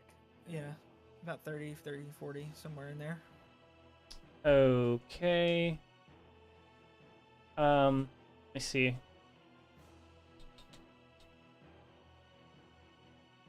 But who's closest to me? Probably me at the moment. If you're still just. Is there one other person close to me? I was trying to like kind of zero in toward Ojatai. Are you talking about like in front of you or behind you? Because like people are kind of piling up to leave to come out and get in the battle. Who's in the doorway behind me? Following you out, the next person that would be out would be the Ranger Oscar. Okay. Okay, then I'm going to melt a coin. I'm going to cast Fly. And as I do that, I'm gonna place a hand on both Oscar and Sersh. And then What do you want now, sir? I'm casting Fly on me, you, and Oscar. And then I'm gonna fly up to the controls. Okay. And then that is gonna be. If I could I bonus action to do half of the controls to get us taken off? No. Okay. Then no bonus action. Can I bonus action double check that none are like closing in on me up here by myself now? Yeah, I'll let you do another little perception check. Yeah, as a bonus action. Okay, cool. Okay, it's I'm fucking gonna 3. cast Hex on the controls. You're kind of zoned in on. You got your plan. Yeah, You're okay. pretty focused on That's your it. plan. That's all I got. That's all I got. Okay. All right. Following you out, kind of now, with his like, he just understands that he can fly. Oscar kind of like Neo Matrix, like with a bow, like kind of like flying out and like just shoots an arrow. Kind of dives around Ojutai and shoots an arrow towards the one that's on Gangu. And totally whiffs it. It goes flying off in the distance somewhere. He then Just like shoots. Neo. This time he crits though. He dialed in. Oh, I was just about to call him a poser too. Good for him. It's just checking Strikes. the wind. Yeah. And hits into the back of this thing. I can be your With piercing damage. baby. Calibration. And he just kind of flies out, and now he's just kind of hovering from a distance and like readies more shots. But that ends his turn. Those 2 shots. After that, is Klein. Klein comes running out with his little dwarf feet, and he can't quite make it to Gangu, but he comes running out. Let me hear that 25 feet of movement, baby. Yeah, and he just, it's just clinking armor as his plate and shield that he has, and he takes out his little axe and he's ready to go to work, but not yet. Following close behind him is Harold Kankins, who comes running out at full tilt with his shield and his sword, which now kind of like, as he's activated, it has this like imbuement of like radiant energy about it, and he comes straight down onto the back of this creature and makes a strike, and that's a 24. Here, see how That's this creature reacts to this big damage. Damage. 35. All right. That creature is now bloodied. Also, he ran past you, Saoirse, and you, Ojutai. Both of you guys make perception checks real fast. I'm in. This is Kankins, yes? Running Yes. past? Yep. Oh, you gonna roll off a nat 20 for an 8 for a total of 20 for me? Okay. 22. Both of you guys, as you see him running by, he's kind of had this like cape that's like over the back of his armor. But now that he's running, it's kind of like full, like blowing in the wind. And strapped to the back of him underneath the belt, you notice a red dragon mask that's kind of tied to the back of his belt. Whoa. As he comes running past and strikes into the back of this creature. He then rears back and goes to strike again. And that's 29 to hit. Ooh. And Paladaddy. that is 31 slashing and radiant damage. What was his first name? This thing- Kankins? Harold Kankins. Harold. Harry Kankins. Is there This Uh, Kankins that's with us now is Harold. Yes. Yes. Okay, Yeah. okay. Yeah. Sorry, thanks. Is there any, I did give you the name of the discernible- other. What were you gonna say? Sorry, is there any discernible reaction from the creatures to the radiant damage? It does not look like they are like. I mean, they're not fond of it. It's not fond of it, but it's not like anything. Yeah, gotcha. No extras. Phil Kankins was the original Kankins name, by the way. Phil. Phil.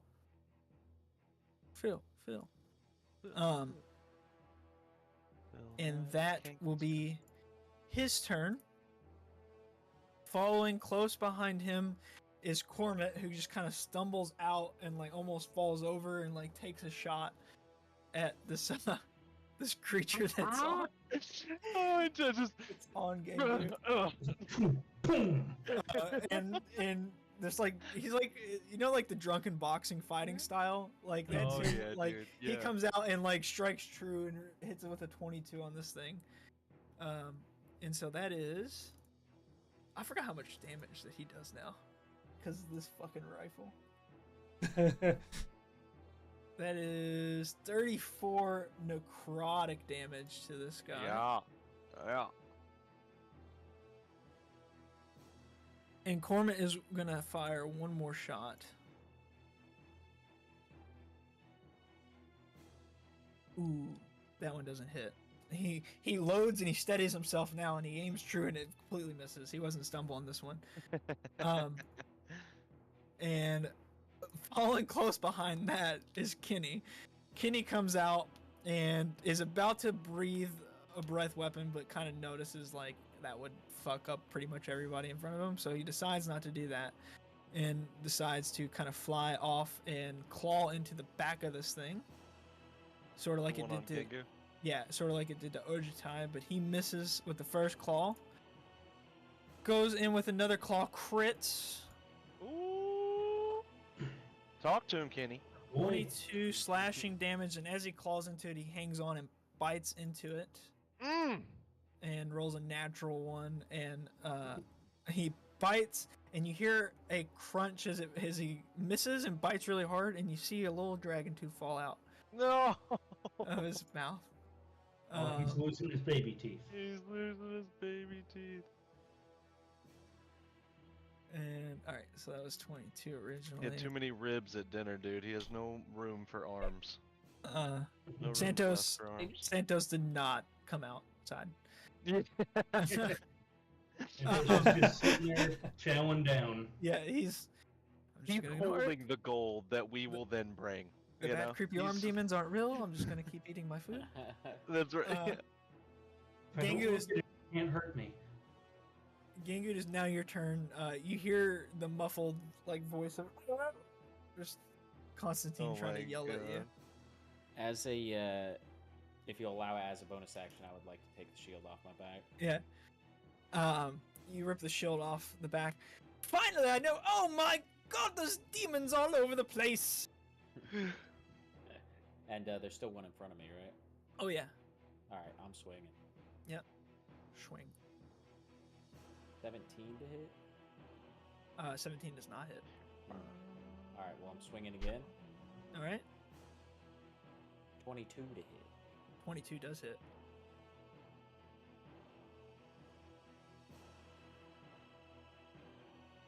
Okie dokie. Well, we got 36 damage. 36. How would you like to finish off this bag of arms? Yeah, I would like to just knock it straight off the ship. You knock it off the ship, and kind of like a parachute that like doesn't like deploy, like it just kind of like sinks and like is like this like big like of limbs and this fabric that surrounds it, and it just kind of straight down to the ground. As you look up, there's no real immediate threats in front of you that like are within like range to like combat. Like there's all these just kind of the same creature kind of poking up out of the woods now, but like some of them, like I said, are just going off in different directions. The other one's been banished, so pretty much there's, as far as attacking anything, unless you want to like, I don't know, make it like a crazy athletic jump and try to jump onto one of these things out, and you know you could do that. No, thank you. Okay. Uh, Also, you Learn have my some lesson with spells. those. I think you have some spells you could cast. Yeah, Maybe. I'm good. I'm good. Alright. My last thing I would like to do is just yell at Rango, "Come on, let's get moving!" Very And good. pretty much Time that's it. to go. I'm frozen Go! with my hands at the controls, waiting. Waiting for the next 6 seconds. I'm on pause. I'm on pause. It's not my turn yet. It's not my turn yet. The golden eye pause menu's playing for Rango. All right, Ojitai. it is now your turn. The creature that was in front of you has been blown off the ship. The one that was stabbed into the back of you, you feel is no longer there. So kind of like I told Gangu, there's nothing really you can do. But like I said, you feel like weaker. You're not sure how yet, but you feel like something has been taken away from you.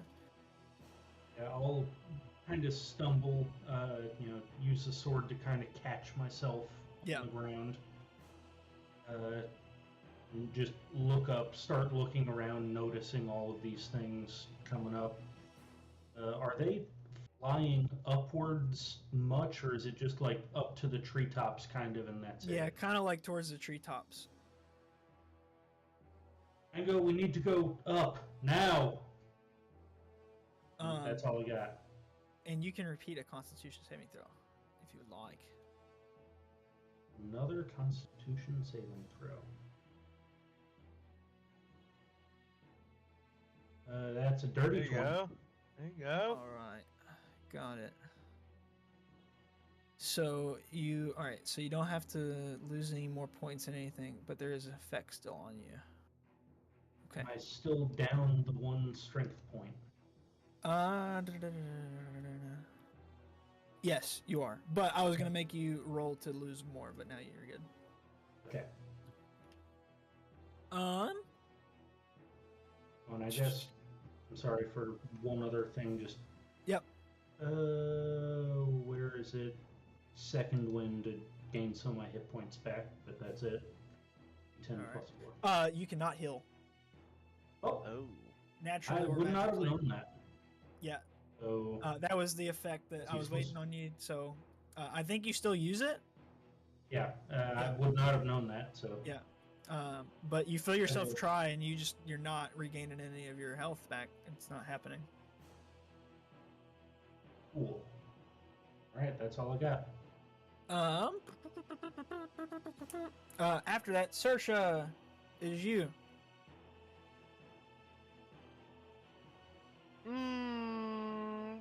All right. I'll rush up to Ojitai. Mm-hmm. You have any idea what the fuck that thing was doing to you? What? No, but I feel drained, like I can't catch my breath.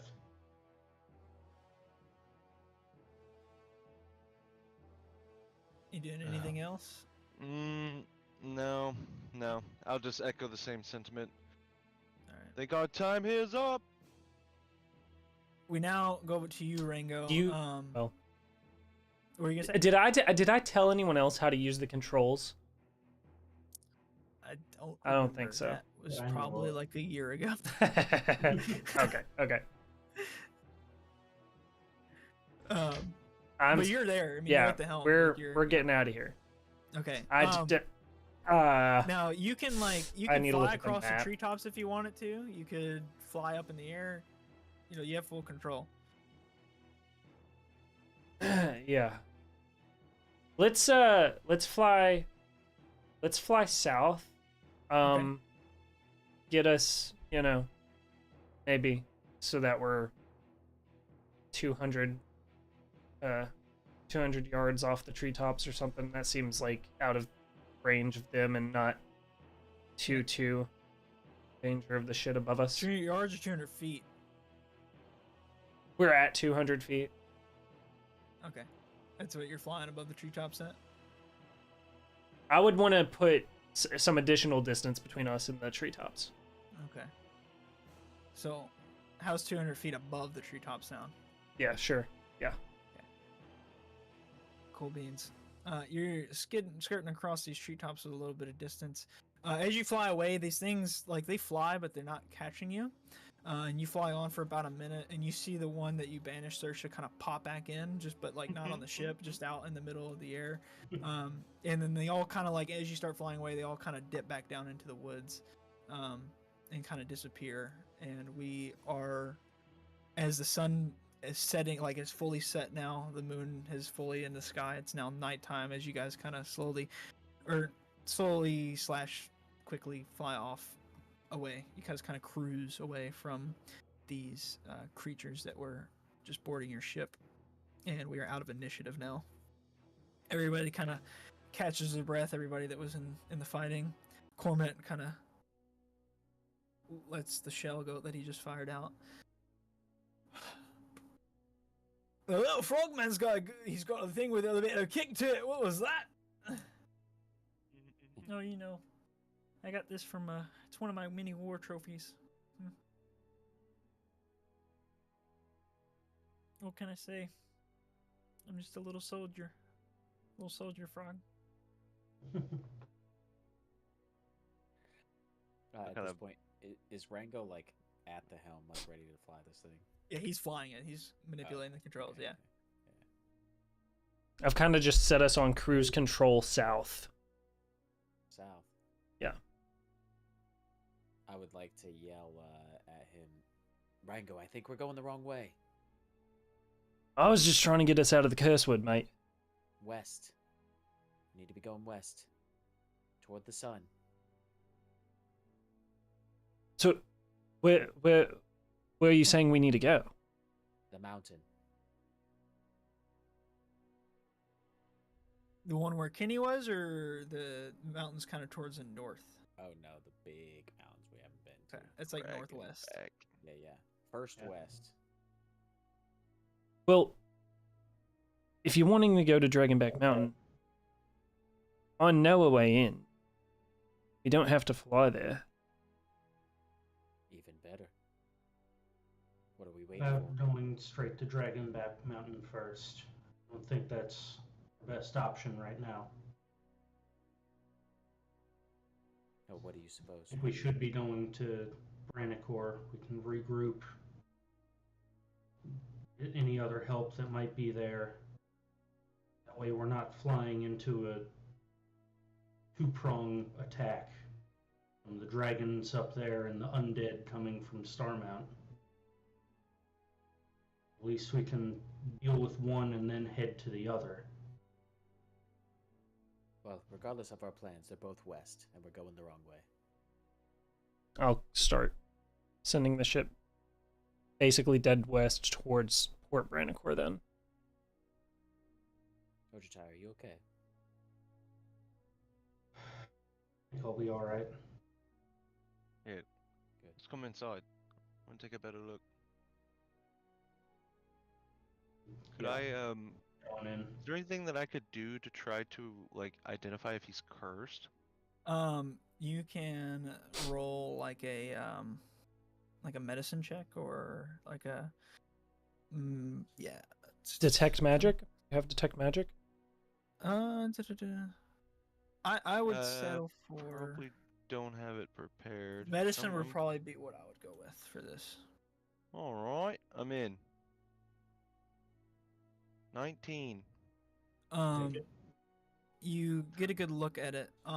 And Ojitai, like you're talking with Ojitai, trying to figure it out. And Ojitai mentions hearing the whatever it was saying it was going to farm the humerus out of him, basically. And so what this thing did was it basically called a sanguine flux. Basically, it sucked kind of the ability for Ojitai to regain health points magically or naturally.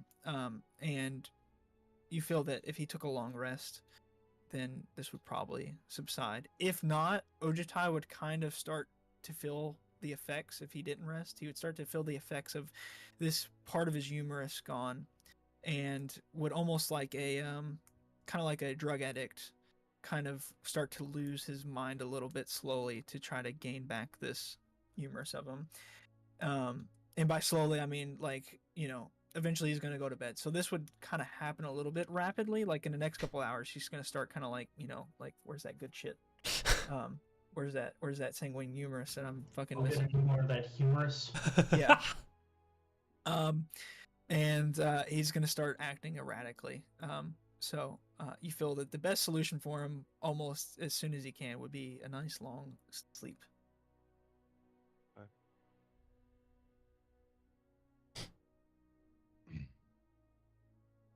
God damn, Ojitai bugger got you good.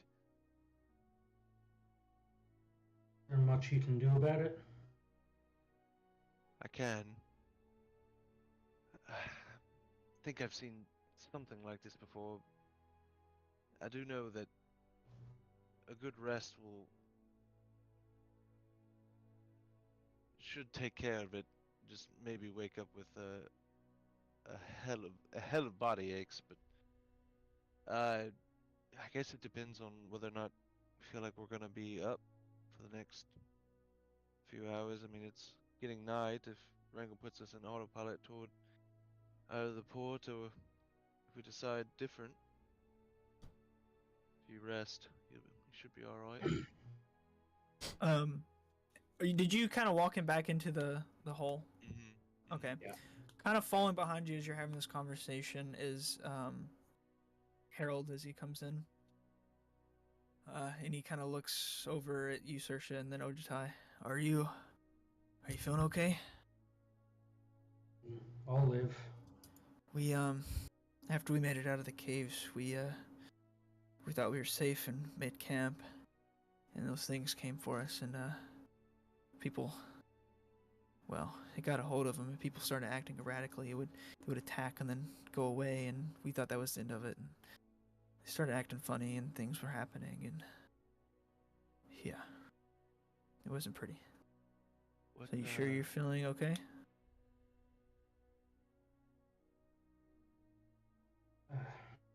Yeah, I think just some rest will get me back to new. Is there anyone else in here right now, or is it just the three of us? You hear it loudly in the corner, like kind of like mid, like slurping up a noodle from like some soup. Like looks up at you, Santos, and he just goes back down to like eating the food that he's been not had for a couple days. Comfort food and all that. Harold, what brought you all to this cave in the Cursewood? Well, We heard from your father you're at the wall. yeah, that seems like a lifetime ago.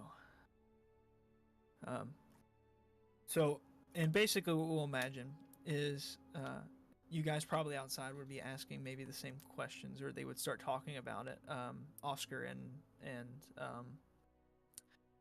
Klein, the same conversation that is about to have with Saoirse. So everybody kind of would get the same story, just from different perspectives. So, we were at the wall, and Tiamat's forces were coming out of the mountains in droves, and we were holding them fine. I had quite a few under my command. And the Drakes came, Tiamat came, and all panic ensued. Everybody kind of went and fend for themselves. Everyone fled different direction. The wall was lost. I was the highest ranking of our group, so I rounded up. I think there was 37 of us originally from the wall, and the only way that we could see was to charge forward into the caves to the north in the mountains. So we charged through the lines. We lost quite a few, more than half, on the way into the cave systems.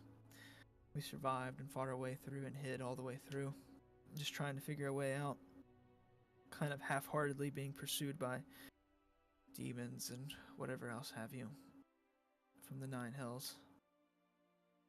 Finally, we made our way to what I think was some sort of burial site of a Drake. The Drake wasn't there though, but these religious zealots were, and they were protecting this mask, and he shows you the mask that was on his hip.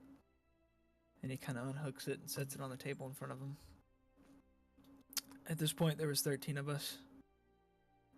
We kind of battled our way through as we found an exit that was near, but I made sure to grab the mask. They chased us out, kind of, falling. I guess the mask, they wanted back. I seemed it, it was probably something important for him, so that's why I grabbed it. But if I would have known that they would have sent those things to hunt us down, I don't know if I would have. By the time we got out, there were 7 of us left.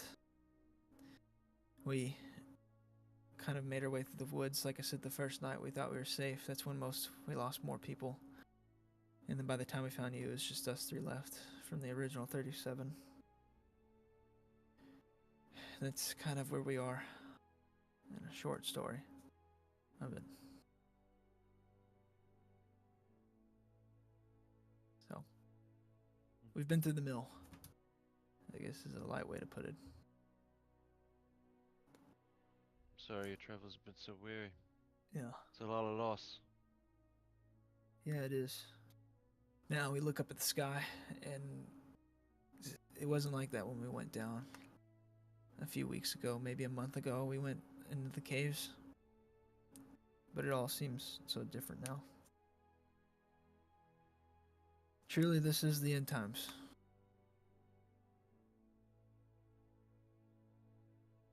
The hard pressed to agree.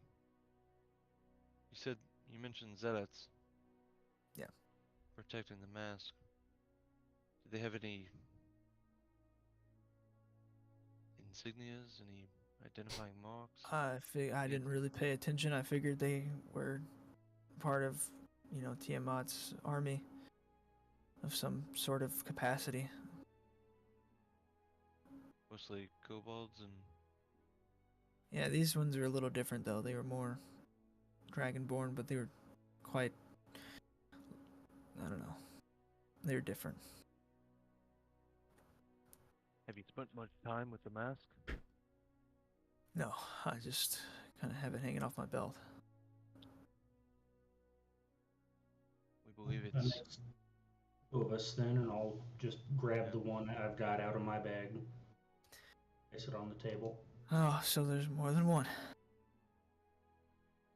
And we think there's probably 5 of these. 1 for each of the main dragonborn colors. I'd like to turn around and have Constantori facing the masks. See if he has anything to say. So you followed them in? I wanna have been making my way in. Yeah. Alright. Set it in autopilot west. Oh, I gave you, was it black, correct? Yes. Alright, cool. Wanted to make sure. Oh, yes, the mask. I see. Yes, it's very similar to the ones that Garvin had in his There it is. hidey-hole. What's this thing? What is this? Something we picked It's up. a- from our tables. Harold, this is what you call taking too much. Sure. Okay. Yeah. Yeah, that one's just for me.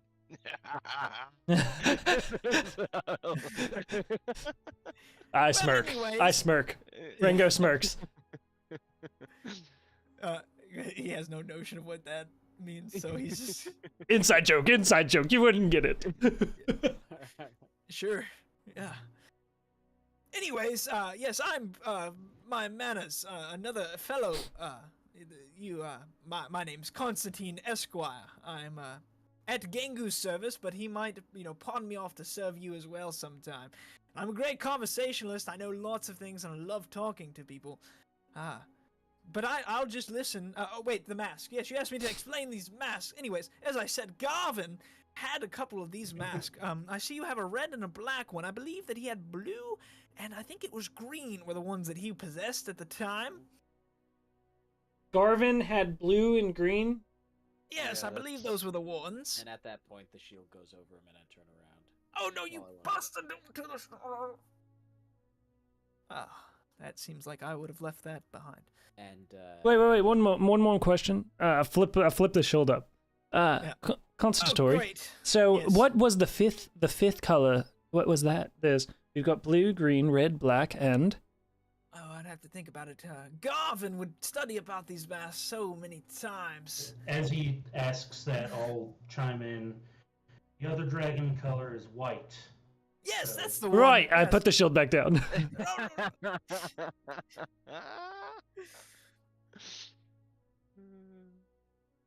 well, if the squire is telling the truth, we know 2 of them are up in the mountains, and that leaves the white one.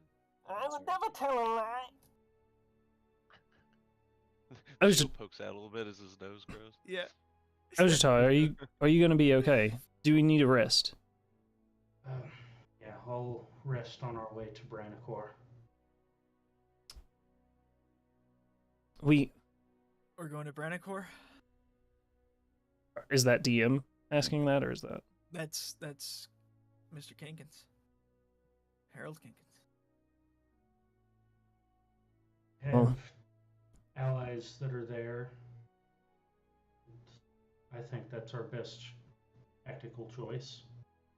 All right. Sounds good. After what just happened in the Coastwoods and what's happening in the sky, I'm assuming it's all like, kind of just like all over in the sky. Is there any clearing at all ever of this hell? Sky. I mean, like it's not like like all encompassing in the sky, but like You're seeing like a dogfight here and there. yeah, pretty much. Yeah, it's like a constant air battle up there. With the chaos in the area, I don't know how safe I feel throwing us in autopilot. In the air, I have to agree with Rango is your name? Aye. Yeah. But the ground's not safe either, so I don't know. Pick your poison, I guess. One thing we've been fortunate to have is Rango's ability to use teleportation. You mentioned something earlier, Rango. Aye. I've got a plan cooking. It does have one unknown factor that I'd like to sort out right quick if we feel that it's the right method. If we need rest, then perhaps I could... The circles that I know, that are relevant, at least, I can get us into Dragonback Mountain. I also know of the teleportation circle up at Starmount, and I also know of my teleportation circle back home, as well as the temple. Where's home for you? Sala Valley. Yeah, it's quite a ways. Aye. And I'd be more than happy to check out your home, but I got family here. As far as I know, they're still around, and I'm not willing to leave until they're safe. Well, it'd just be for a night. The idea is that we just get out of here for a quick rest, considering that this is hell. Yeah. Make a check to see if you can kind of convince him that, like, it's not that he doesn't believe you, but he doesn't really know your capability. So, make a little persuasion check to, persuade him that if you wanted to leave to go back to your home for a little bit, that Yeah, he'd let be that willing to do that. charisma build sting, baby. 24. I'll trust you. You seem like you know what you're doing. So we've kind of got options, but the big thing here is the only real... It's either to come back, we either come back straight to Dragonback Mountain, or Starmount. If we're wanting to go to port, then Starmount's the better bet, and I'd like to at least scout that out before we commit to that. Which, well, last we heard, Starmount had a bunch of automatons in it, and there's some chaos, some battles going on with a thing called the Colossus or something. that's been dealt with. In its place, it sounds like there's an army of the undead rising from there now. It's always something, huh? Anyways, I can scout that. I'll head out here on the deck. I'll throw up the circle. I'll just send Chuchi through. And then for those that don't know who Chuchi is, Chuchi will pop up. He just kind of gets a little wave. And I'll see what it looks like, and then if the coast is clear and it looks like we could just come back and get a quick escape out of there, then we could do that method alternatively. And I'm going to turn to Gingu, and I'll say we could avoid port, go straight to the mountain. Again, I would obviously want to scout that ahead of time. Wait, you're gonna send me through one of these portals, Rango? Is that telepathic? Yeah, everybody else just Yeah. hears or whatever the screeching noises he makes. Yeah. I understand all languages. Can I finally understand him? Oh my god. Mechanically, no. I'm sorry. He Darn it. speaks. It's not even a language. He speaks Ranganese. Yeah. He doesn't speak. He's just literally just making noises. Yeah. Just does it for fun. Oh, you'll be Rango fine. telepathically. Yeah, sorry, lore-wise, he's trying to fit in, but act like he's talking, but he does not know how to talk, so he's just making these sounds. Chuchi just want to RP.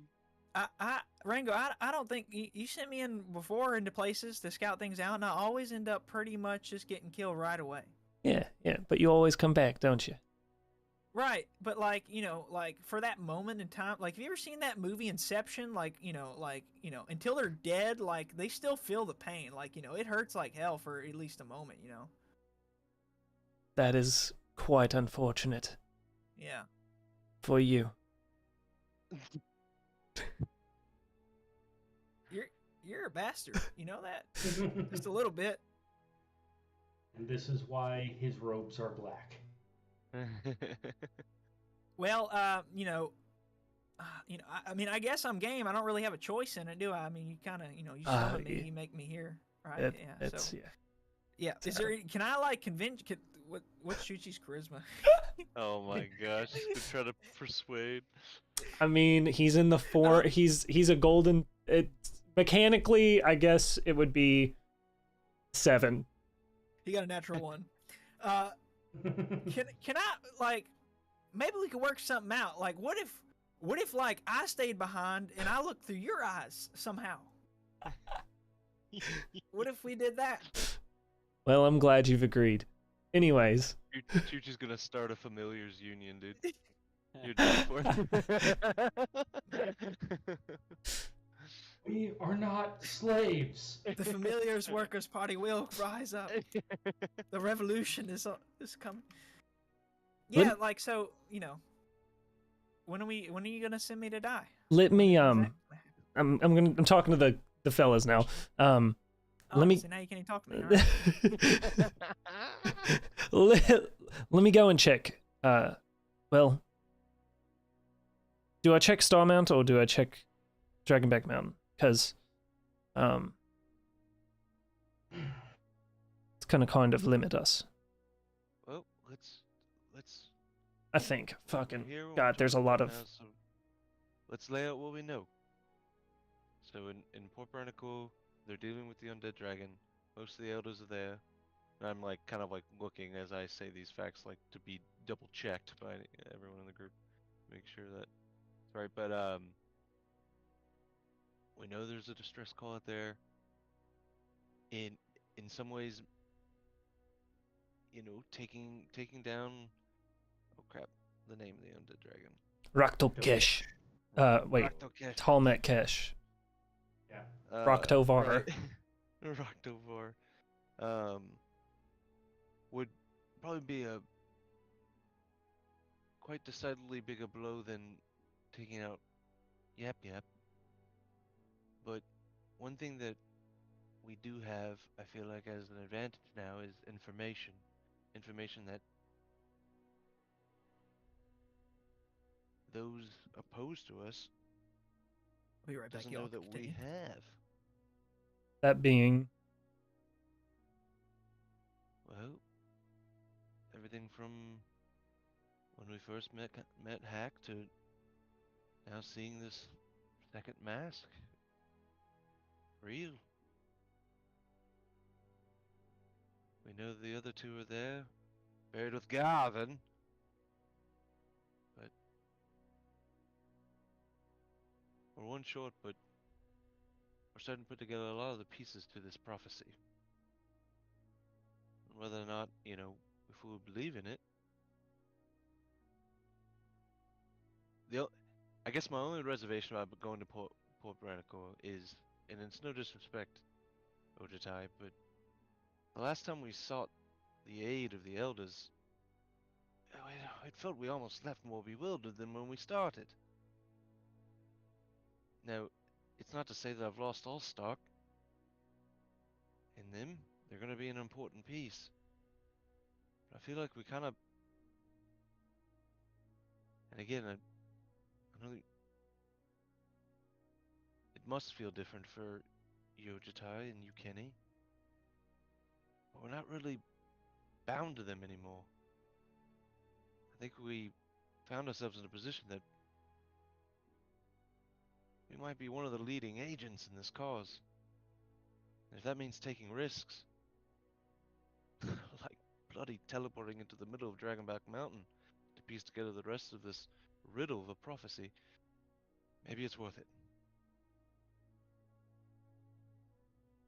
But Not wrong that this dwarf's opinion.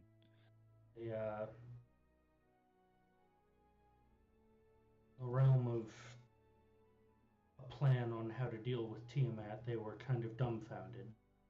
At least now we understand why that was. That history has been written over time. And to be fair, that is a pro for going to port.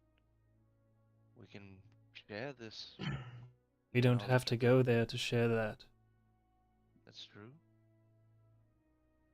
It just, yeah. Another just tangential part is, how do our newly found friends feel about jumping straight into Dragonback Mountain with us? Our options right now are, Well, they come with us or we drop them back in the Cursewood. whereabouts are we? I feel like... Are we approaching Cabbageville? Brief. You guys were headed straight south the last time I checked. So you guys. Well, like, we were going straight south, and then and we you turn west. plotted west.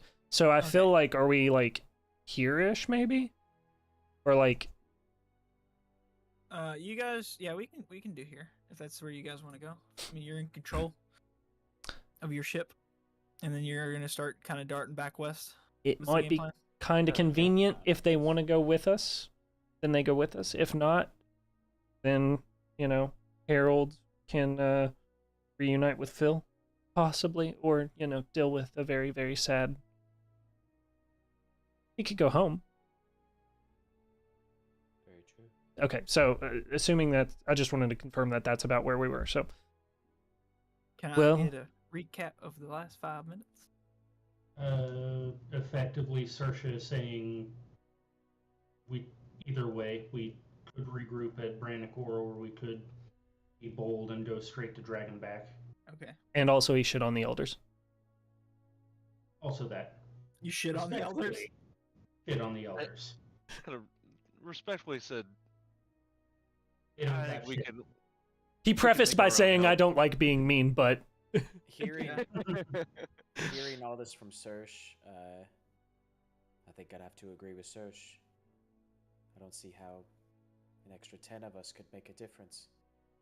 But I feel like our mission, a tangible mission, lies in the mountains. At the very least, with Bahamut here,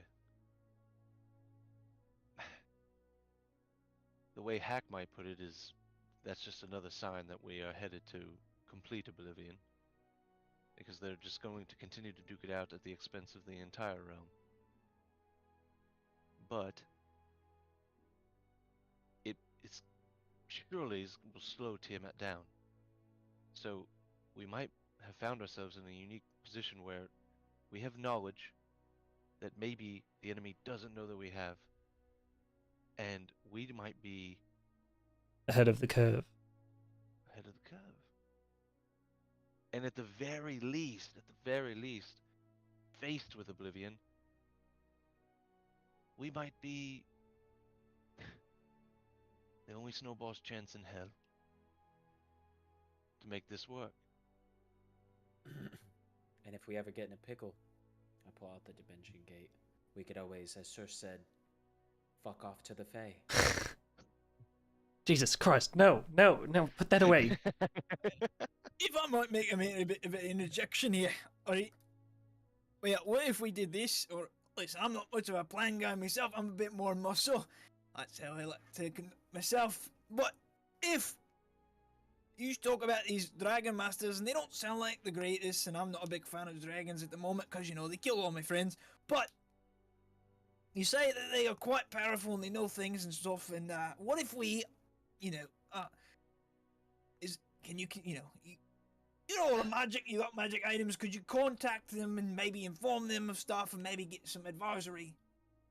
We don't really know what's going on, to be quite honest with you. Not the greatest. Maybe if we got a bit of information from outside, do some stuff. Like, Right. That's a great idea, DM.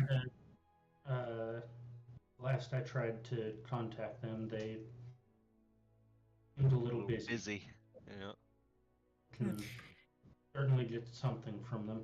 And to balance out that advice, I also want to point out that, like you all were saying, that they don't really know anything, the enemy maybe, and we can maybe just kind of sneak in there and get this, wham bam, thank you ma'am, get it done, use the ring, send them all back to, the hells and heavens they came from, and then we're all good. But I'm just drunk, I mean. We're still missing one piece to this puzzle.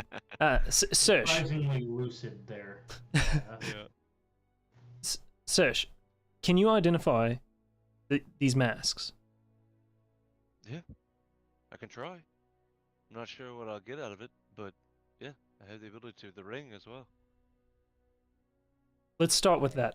I take out the ring and put it next to the two masks on the table. Alright, yeah, if that's my cue, I will, You're casting Identify on which one? So, I think technically I'm going to be able to do this twice. Yeah. I have the material components for one ritual cast, but then I also have that Mystic Conflux feat now. That gives I me don't a think free that- cast of it. Do ritual casts require the materials? That's a good question. Good. I mean, Oh, yes, yeah, they do. it's- Yeah, they do. My bad. Sorry. Yeah. Oh, I need to pull up helping. So, yeah, I will, yeah, I'm gonna start with the ring since there's two masks. I'll Okay. start with the ring. Try to get as much information as we can out of these for the next long rest. I'll use the Conflux free cast for that one. Alright, and so you're doing it on the ring? Mm-hmm. Okay, cool. So, this rusty ring is in fact the ring many, many years ago that was used to banish Tiamat and Bahamut back to their realms and kind of rid the Brannicore of total destruction and annihilation from those two fighting parties. This ring doesn't matter class, race, any of that. It grants the use of one wish spell. But it must be done atop Dragonback Mountain. And the ring will disappear after using it and consume the soul of the individual who cast it. Okay. Sort of snap out of the little like, prayer or whatever.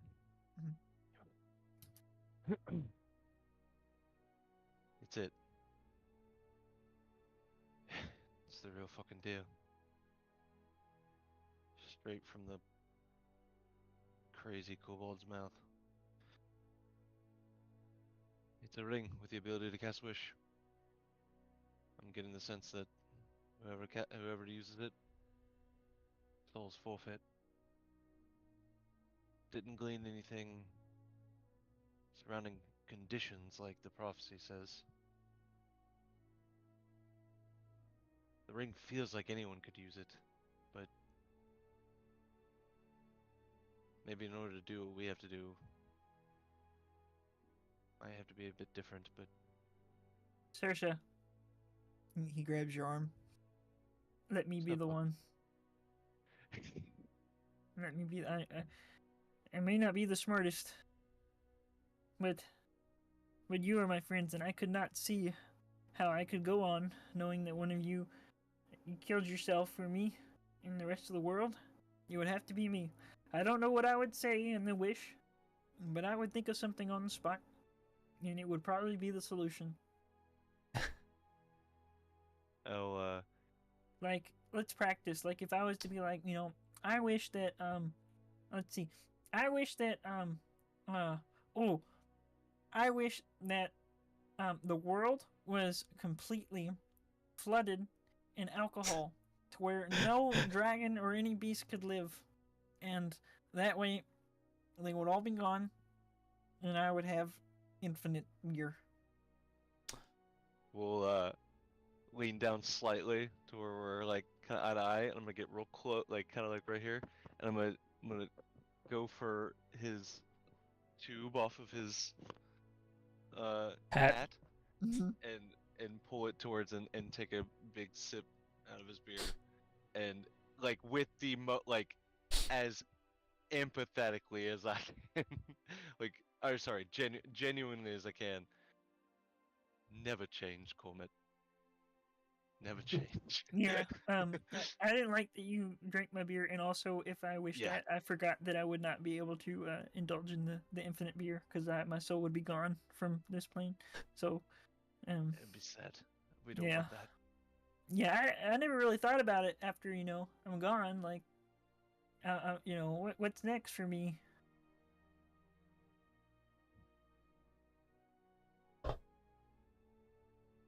Right. Yeah. So the Yeah. masks. All right. Turn back to the table, and this one will take a little longer because I got a little 10-minute. But I will ritually cast Identify on. Ooh, do we have a preference on which mask? Might be different, might not. Because I'll just have to sleep again before doing this. How about the one that On we the other one? grabbed? Black one? Okay. I will ritually cast Identify on the Black Draconic Mask. Cool beans. So, the Black Dragon Mask. You have resistance against acid damage while wearing it. If you already have resistance to acid damage from another source, you instead have immunity to acid damage. If you have immunity from another source of acid damage whenever subjected to acid damage, you take none of that damage and regain a number of hit points equal to half of the acid damage dealt. Okay. While you're wearing no armor, you can add your charisma bonus to your armor class while wearing this mask. If you have a breath weapon that requires rest to recharge it, it gains a recharge of 6. You gain dark vision out to 60 feet, or an additional 60 feet if you already have that sense. Once per day, you can gain blind sight out to 30 feet for 5 minutes. While wearing the mask, you can speak, understand Draconic, and you also have advantage on charisma checks you make against black dragons. You have one legendary resistance saving throw you can make or use, and like if doesn't everybody know how legendary resistance works? So instead of if you fail a save, you can be like, nah, I'll pass, and then you get a free pass. Also, you can breathe underwater with this mask. Another piece of information is that you're not exactly sure how because you don't have all of them, but combining all the masks together can create some sort of super mask. Super Mask. Go Power Rangers. Okay. Did I glean? Is it a tunable item? It is. Yes, it does require attunement. Okay.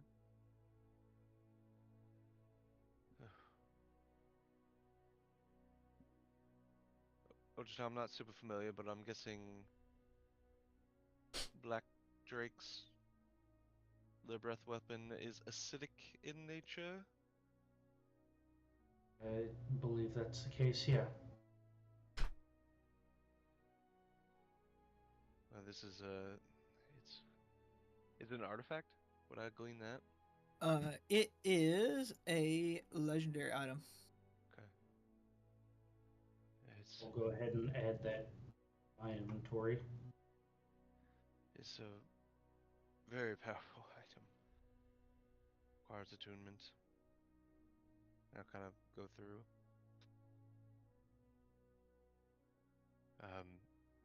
I did glean a bit that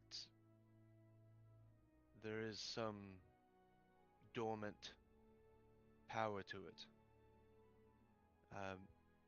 Not really getting a read on the scale of that power, but it's clear that there's a longing for conjunction with the other masks.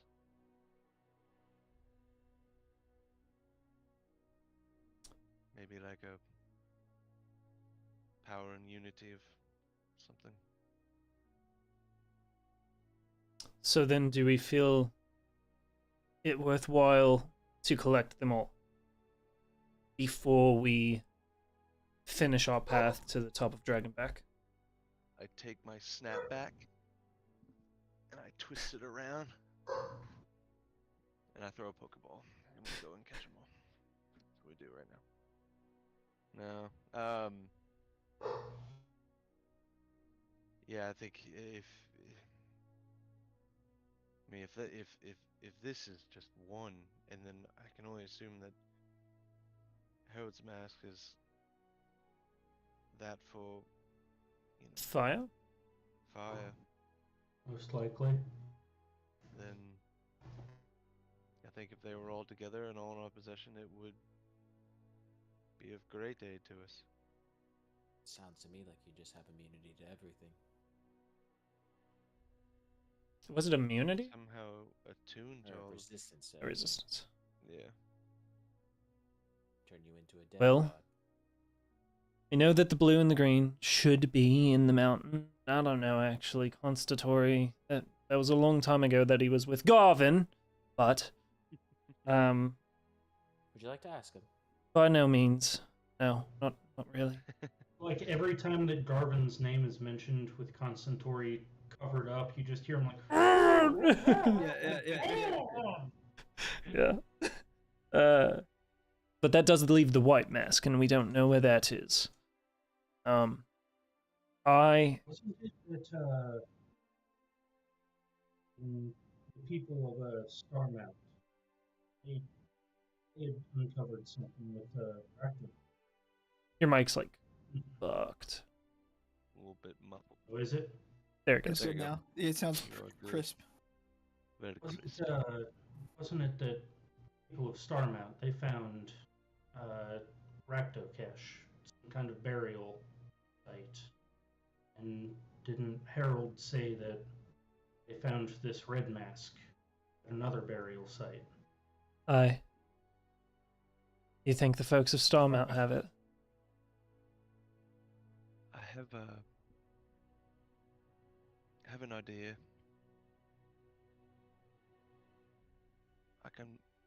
I might be able, if we're lucky, find out where it was last, or at least more about how it got to where it is. What? It being... The white mask, the final mask. Sure. Alright, I'll make sure I have the material for that. At least the gold for it. Ooh, that's gonna cost me a pretty penny. Kenny kind of comes up and interjects now. If I can put my input in, my vote's to go to Port Branicore and see the Dragon Masters again, the Elders. I think I could maybe be of some use to them there and would like to aid in Biomet's rescue of our world. Our brave boy. Our brave boy. This thing can talk. A talking dragon. What is next in this crazy world here? You just got attacked by things that were only made of arms and fear. Yeah, well, that makes a bit of sense. At least it was they weren't talking to me. They were come from the Nine Hills. There's some crazy stuff that comes from the Nine Hills. It's great. Adds up. Adds up. Yeah, it just makes sense. But a talking dragon, that's like a talking dog. It's not, it's an animal or something, The passive racism. The passive racism. Just fucking. That's so funny. Whoa, Oh, no. don't be throwing that around here. I went to all the classes they sent me to. God. We got past that one. As he starts to go into the details of these classes, I'll take the anvil and set it down in a T shape with the hilt up, and have both or the mask on either side of it, and like touch the ends of the hammer and grab a hold of it, and I'm gonna cast Legend Lore. Okay. With my focus being on the same build mask, but of the white draconic All right. theme. Alright. And so it basically just gives you like a full information dump on it? A bit. Yeah, just so you're fully informed. The spell brings to your mind a brief summary of the significant lore about the thing you named. The lore might consist of current tales, forgotten stories, or even secret lore that has never been widely known. If the thing you named isn't of legendary importance, you get no information, blah blah blah. The information you learn is accurate, but might be couched in figurative language. If you have a mysterious magic axe on hand, the spell might yield this information. Woe to the evil. Yeah, it skips an example, but yeah. Cool. So you cast this on, and you're trying to find out information about the white dragon mask. Does it give you the location of it? It does not say location. Okay. Yeah, just lore. Just lore. Just lore. Okay. The line, yeah, a current tales, forgotten stories, or even secret lore. Right. Well, basically the dragon masks were made, kind of, made and crafted for the original group that brought the ring, to Dragonback Mountain. Each one of them kind of wore their own mask, and they, used their different powers to kind of combine, and they kept them separate on purpose, but that is something that, well, I guess I can go ahead and say it, because the masks together would be really powerful, and kind of the religious zealots, when they found out about these masks and the different type of dragons, they could also be used to represent the 5 heads of Tiamat, and combining them could make basically a super mask that wields the power of kind of like Tiamat, but in a mask form, in a sense. Which is why they decided to keep them separate also, so they could each have a mask that would help aid in different, abilities along their quest. Not to yeah, go ahead. interject, but is the they in this all followers of Io? Like yeah, so that original group that went to go take the ring. Yeah. So the I think the Guardians of the Chosen One was the terminology I used with TAC. Yeah. So this group, they each had their own color mask. The white one was worn by one of the ones that did not perish in the journey, because if you remember the tell, 2 of them died along the way, and then 3, including so did not perish. After the ring was used and everything was settled, the last thing known about the one that wore the white mask is that that follower of Io spent most of their time on the coastline of Brandicore up towards the north, just shy of the mountain. They didn't get very far off the mountain and just kind of stayed there. And the mask kind of passed into legend a little bit. Nobody really knows. And it's been, centuries since this lore's kind of been brought up in a big capacity. As far as the abilities of the mask, it pretty much is the same, except it's more for like winter and cold. So, okay. And yeah. So on the map, you would say maybe kind of like here-ish? Yeah, somewhere in that area. Yeah. Maybe even like across the river, like. Yeah, probably more across the river. Yeah. Okay. Interesting. Okay. All right, as Saoirse's eyes roll back forward. Ah! Yeah, I'll kind of give the brief summary.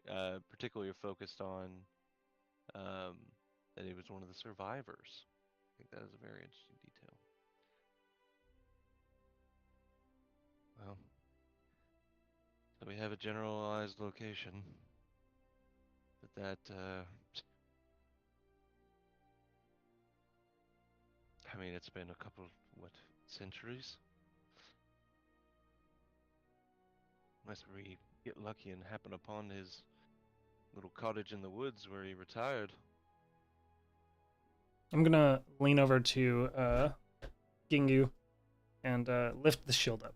And Constatory, how long Great, I ago heard did you talking say? about Garvin without me? Right, yeah. Yeah, How that's long my ago was that you favorite. were with Garvin? I think you've already mentioned this. So what was the question about Garvin? I was busy, How long ago adjusting did my Garvin eyes. die? Garvin died. Oh, it must have been probably something like an odd 300-400 years ago, I think. Yeah, 400 years. Okay, thank you. And then I Yes. put the shield back down. It's not even. He's just. It's just angry grumbles now. He's accepted the fate. 400 years. Well, I might see if I can't get some more details on the white mask, but it's gonna have to wait until we're about due for the night. I'll need to quickly get some rest in case things, unless it doesn't work. Let's just say that. But with the white mask, possibly, let's assume, being over there, I don't know exactly where in the mountain the circle's going to take us. Well, you can always send me like you said you wanted to, even though I'd rather not, if you wanted to scout it out. Yeah, let's go ahead and do that. Which one are we going to again? Drag Are it we back. going to the one that's like where, Tiamat's from? Or are we going to the one That'd with all be the the undead one. people? That one. All right. Yeah, go ahead and send me to, yeah, sure. Do it. God, Alright, I'll be right back. Chuchi with the full heel turn. Alright, I go out on the deck and I start. I spend 50 Alright. gold. You spend 50 gold, and you send him through? Yeah. Chuchi goes through, and upon going through, you're in this giant kind of structure that's presumably built underneath the mountain somewhere, or in the mountain, I should say rather. It's this giant obsidian room. It's kind of like purplish black, with long pillars going up, holding up, and like the roof of the cave that you're in this underground room. There's several portals and gates that seem to be leading to the Nine Hells, with just things coming out of the Nine Hells just flooding into the room. Chuchi kind of observes all this for a second. Creatures don't pay him any mind, the demons and fiends from the Nine Hells. When finally one of the heads of Tiamat swoops in and looks directly at Chuchi and speaks to him. Hello, Rango.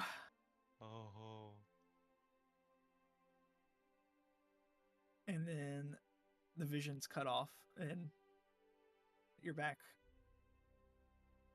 And then the ship. And that Also, was you at don't. the Dragonborn Mountain? Dragonback Mountain, yeah. Dragonback Mountain? Yeah, you also don't feel any connection with Chuchi anymore. No, not permanently. Yeah. Oh God! Yeah. I was like, no. That would be way. fucking awful. She Oh my saw god. us just gone. You're gone forever. All right. I take away So. a feature of your class. Right. Okay, I've got to think about this real quick. That's that. I could wait an Panic in your hour voice. and just. Yeah. You're like, what? I could get more done if we were willing to do a short rest before the long rest. Yeah. I'll step back inside. Time to think if he's gonna attune to that mask. Also gives me time to start going slightly insane. Yeah. As you walk in, you see Ojitai just kind of like he's just kind of like taking at a single scale, like he's I'm rubbing. holding like, my his nose. action to cast Greater Restoration if he freaks out. Yeah. oh, Gentlemen, you'll see I don't spiders. know. I feel like I see spiders. I don't know if, and I'm gonna like There's no spiders. Mid-sentence. Anywhere, get distracted by Ojitai freaking out, and then turn back and be like, I don't know if we should be going directly back into Dragonback Mountain. no, we could take it. What's on the other side? Tiamat's in the room. Never mind. Along with many portals spilling out various demons and devils from the hills. But yeah, I'd rather not. yeah, Tiamat is at least currently in the Did she room see with the you? portal. Yeah, she saw me. Yeah. I mean, Okay. It's not terrifying at all. Did she say anything? Like you she know? said hi, Cormit. She said hi, Cormit. Oh God, I got a target on my back. I gotta lay low. Seriously, it's getting No, this is right. is traumatic for Cormit, man. He has a target on his back again. No. I gotta go think. And he walks out of the room. Oh no! You guys Nice. look out the window. You see Cormit nosedive off the ship. Oh no. my god! Do I still have fly on me? I'm going. No, it's too late. Yeah. No, I was joking. No, he's just going out to think. All Consider right. his options. Well, Oh. because of how my power is waning currently, I think it's probably best for us to. We're gonna be coming back. We need to know if Starmount's clear. Alright. I gotta figure out. I don't know how this feature works to get Chuchi back. Because I don't have a method of scouting without him. And now we need to scout Starmount as well. I mean, I can scry, but we have to We've have been there. somebody in there. No, you can scry the location. You can just describe the location. Okay, sick. Yeah, I can do that. Yeah, I hope we're taking a rest because my dumbass is just. Yeah. High level spell. Just shooting from the hip over here. So, are you gonna scry the location? Sure. Okay. You scry Starmount. Anywhere in particular? The inside teleportation Starmount? circle. Yeah, I would do whatever Rango Alright, advises. You scry the teleportation circle, and this room is kind of isolated. The door's closed. There's nobody in that room, and it's still kind of pristine and clean. Maybe a little bit dusty. Coast seem to be clear. I mean, I have the mirror. It's in a silver mirror, so. Yeah. Do you hear? Rango Can you hear a see the sound? image. Wait, what? That's good. That's a good question. You have the mirror. It's one of the material components you can use is silver mirror. Oh, I see. So it's just like the reflection in the mirror. Oh. The scry image. I picked it up. I think I asked for if I think it was in Palm Springs actually, at the general store. I think.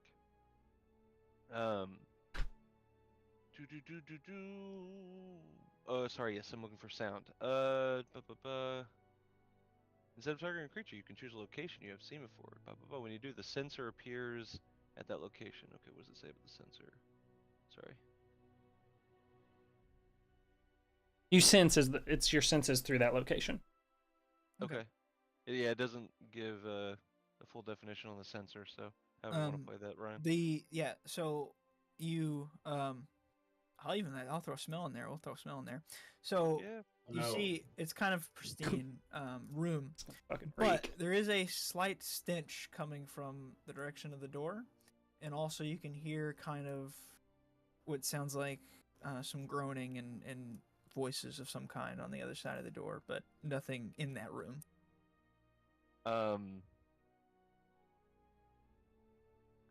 Could I do I recognize the smell? Is it It does say you can see and hear. okay. Oh, it does it. Okay. We'll throw a smell in there for this one. Hell yeah. You Like got a little from extra boost. is this a smell that a Do battle a cleric familiar with?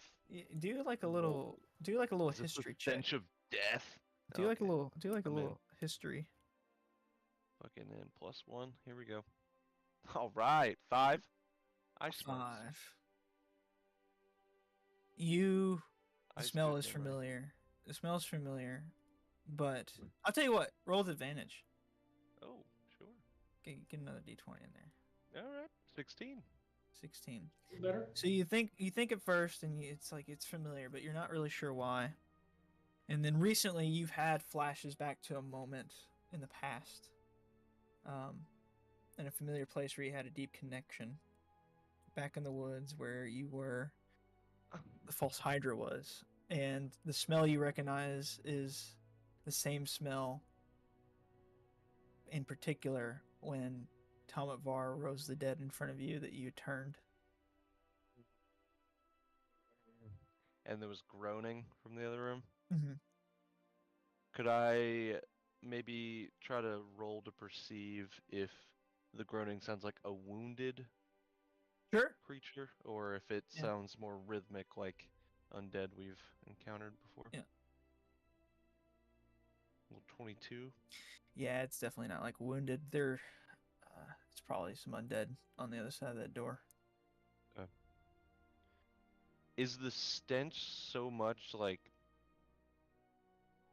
when we were down in the Hydra, like in the pit, Yeah. like in the den, I mean the Hydra den, like was it like that? Is it No, like that? no. It was more Alright. of what you were smelling whenever you kind of came up and had that first encounter with Talmud Var. Okay. All right. Oop. So there's no one at the circle. But it seems Talmud Var has left her mark on Starmount. There seems to be some sort of undead force pretty close to the circle. Not sure the scale of it, but the stench and the sound alone, it's not completely empty. Blames Didn't the undead seem army. like a den. Didn't seem like that's where the dragon's going back to or something. But that's only in that room. Starmount's a big place. What were you gonna say, Kingu? Said that explains the undead army. Yeah.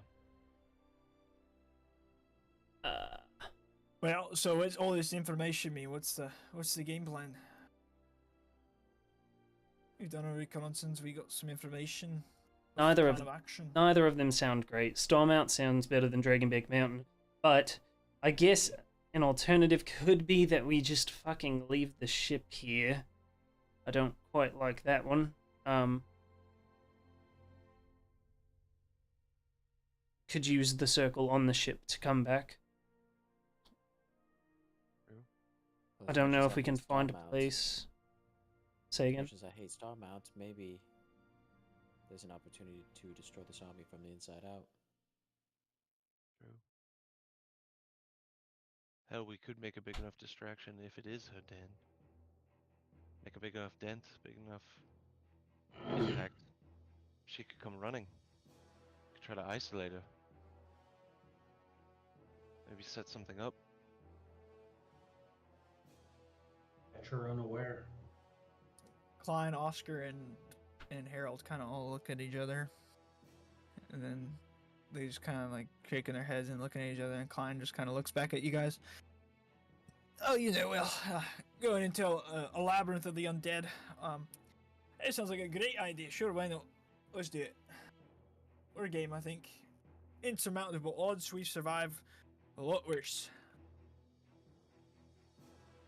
Alright. We'd appreciate any support. Hey, sure. Let's get it over with you.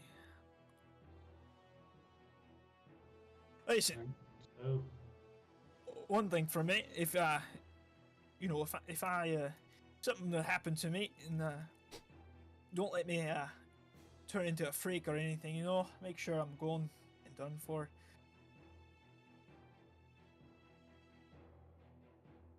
You have my understandable. word. And I Right. throw out a. And he gives it right back. Ojitai, do you need some rest before we go? Absolutely, it's getting itchy in here. Well, the plan is to rest. Should we try to contact the elders before we rest on our way? Or are we moving the ship toward the port and teleporting to Starmount from there? Like where the ship would be a little safer? Or we think we fly directly to Starmount while we rest? Don't see much point in flying to Starmount if we're going to teleport inside. I suppose we Yeah. could just bottle up the ship, can't we? Teleport Aye. from the ground. Yeah. Right. Okay. Another question. We have Santos with us, and I don't believe he's much of a fighter. Well, Santos can make his own decisions. Well, Let's- We would drop him in. We're nearing Uh, Cabbageville. Let's see what kind of shape it's in. Oh gosh. City. That's a risk. I think that's a risk. Speaking of Rango, you trauma, floated- we're about to freaking. Rango, you floated the idea of teleporting to Sallow Valley, getting our rest there, and then going back to Starmount. It's either that or the temple. Whatever works. At least that way we could also get Santos out of the way. He's not in harm's way. The rest of us, I think we can hold our own. How about we give Santos some options and he can decide for us, since none of us can decide? What do you think, Santos? Certain death or safety in Sallow Valley. Well, I don't know where Sallow Valley is, to be quite honest. And but death is, you know, Right. also not ideal. I have heard of Cabbageville though. I've heard of that place. Is it on the way to Cello Valley? A little quick flyby? Well, let's. We're gonna teleport to Sala Valley. Oh, okay, okay. I mean, sure, I'll go. Sure. Ojitai, can I borrow the sending stone? There you go. You don't have to attune to this, do you? Yeah. Yeah, so in the stone, I'm gonna reach out to, let's go with the Godfather. Let's go with Horus. Horace? Is that Yeah. his name? Horace, alright. Horus, this is Rango. Are you there? No response yet.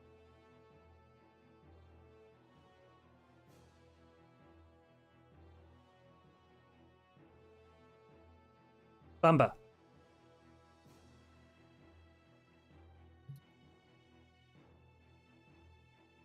Yeah, this is Bumpa.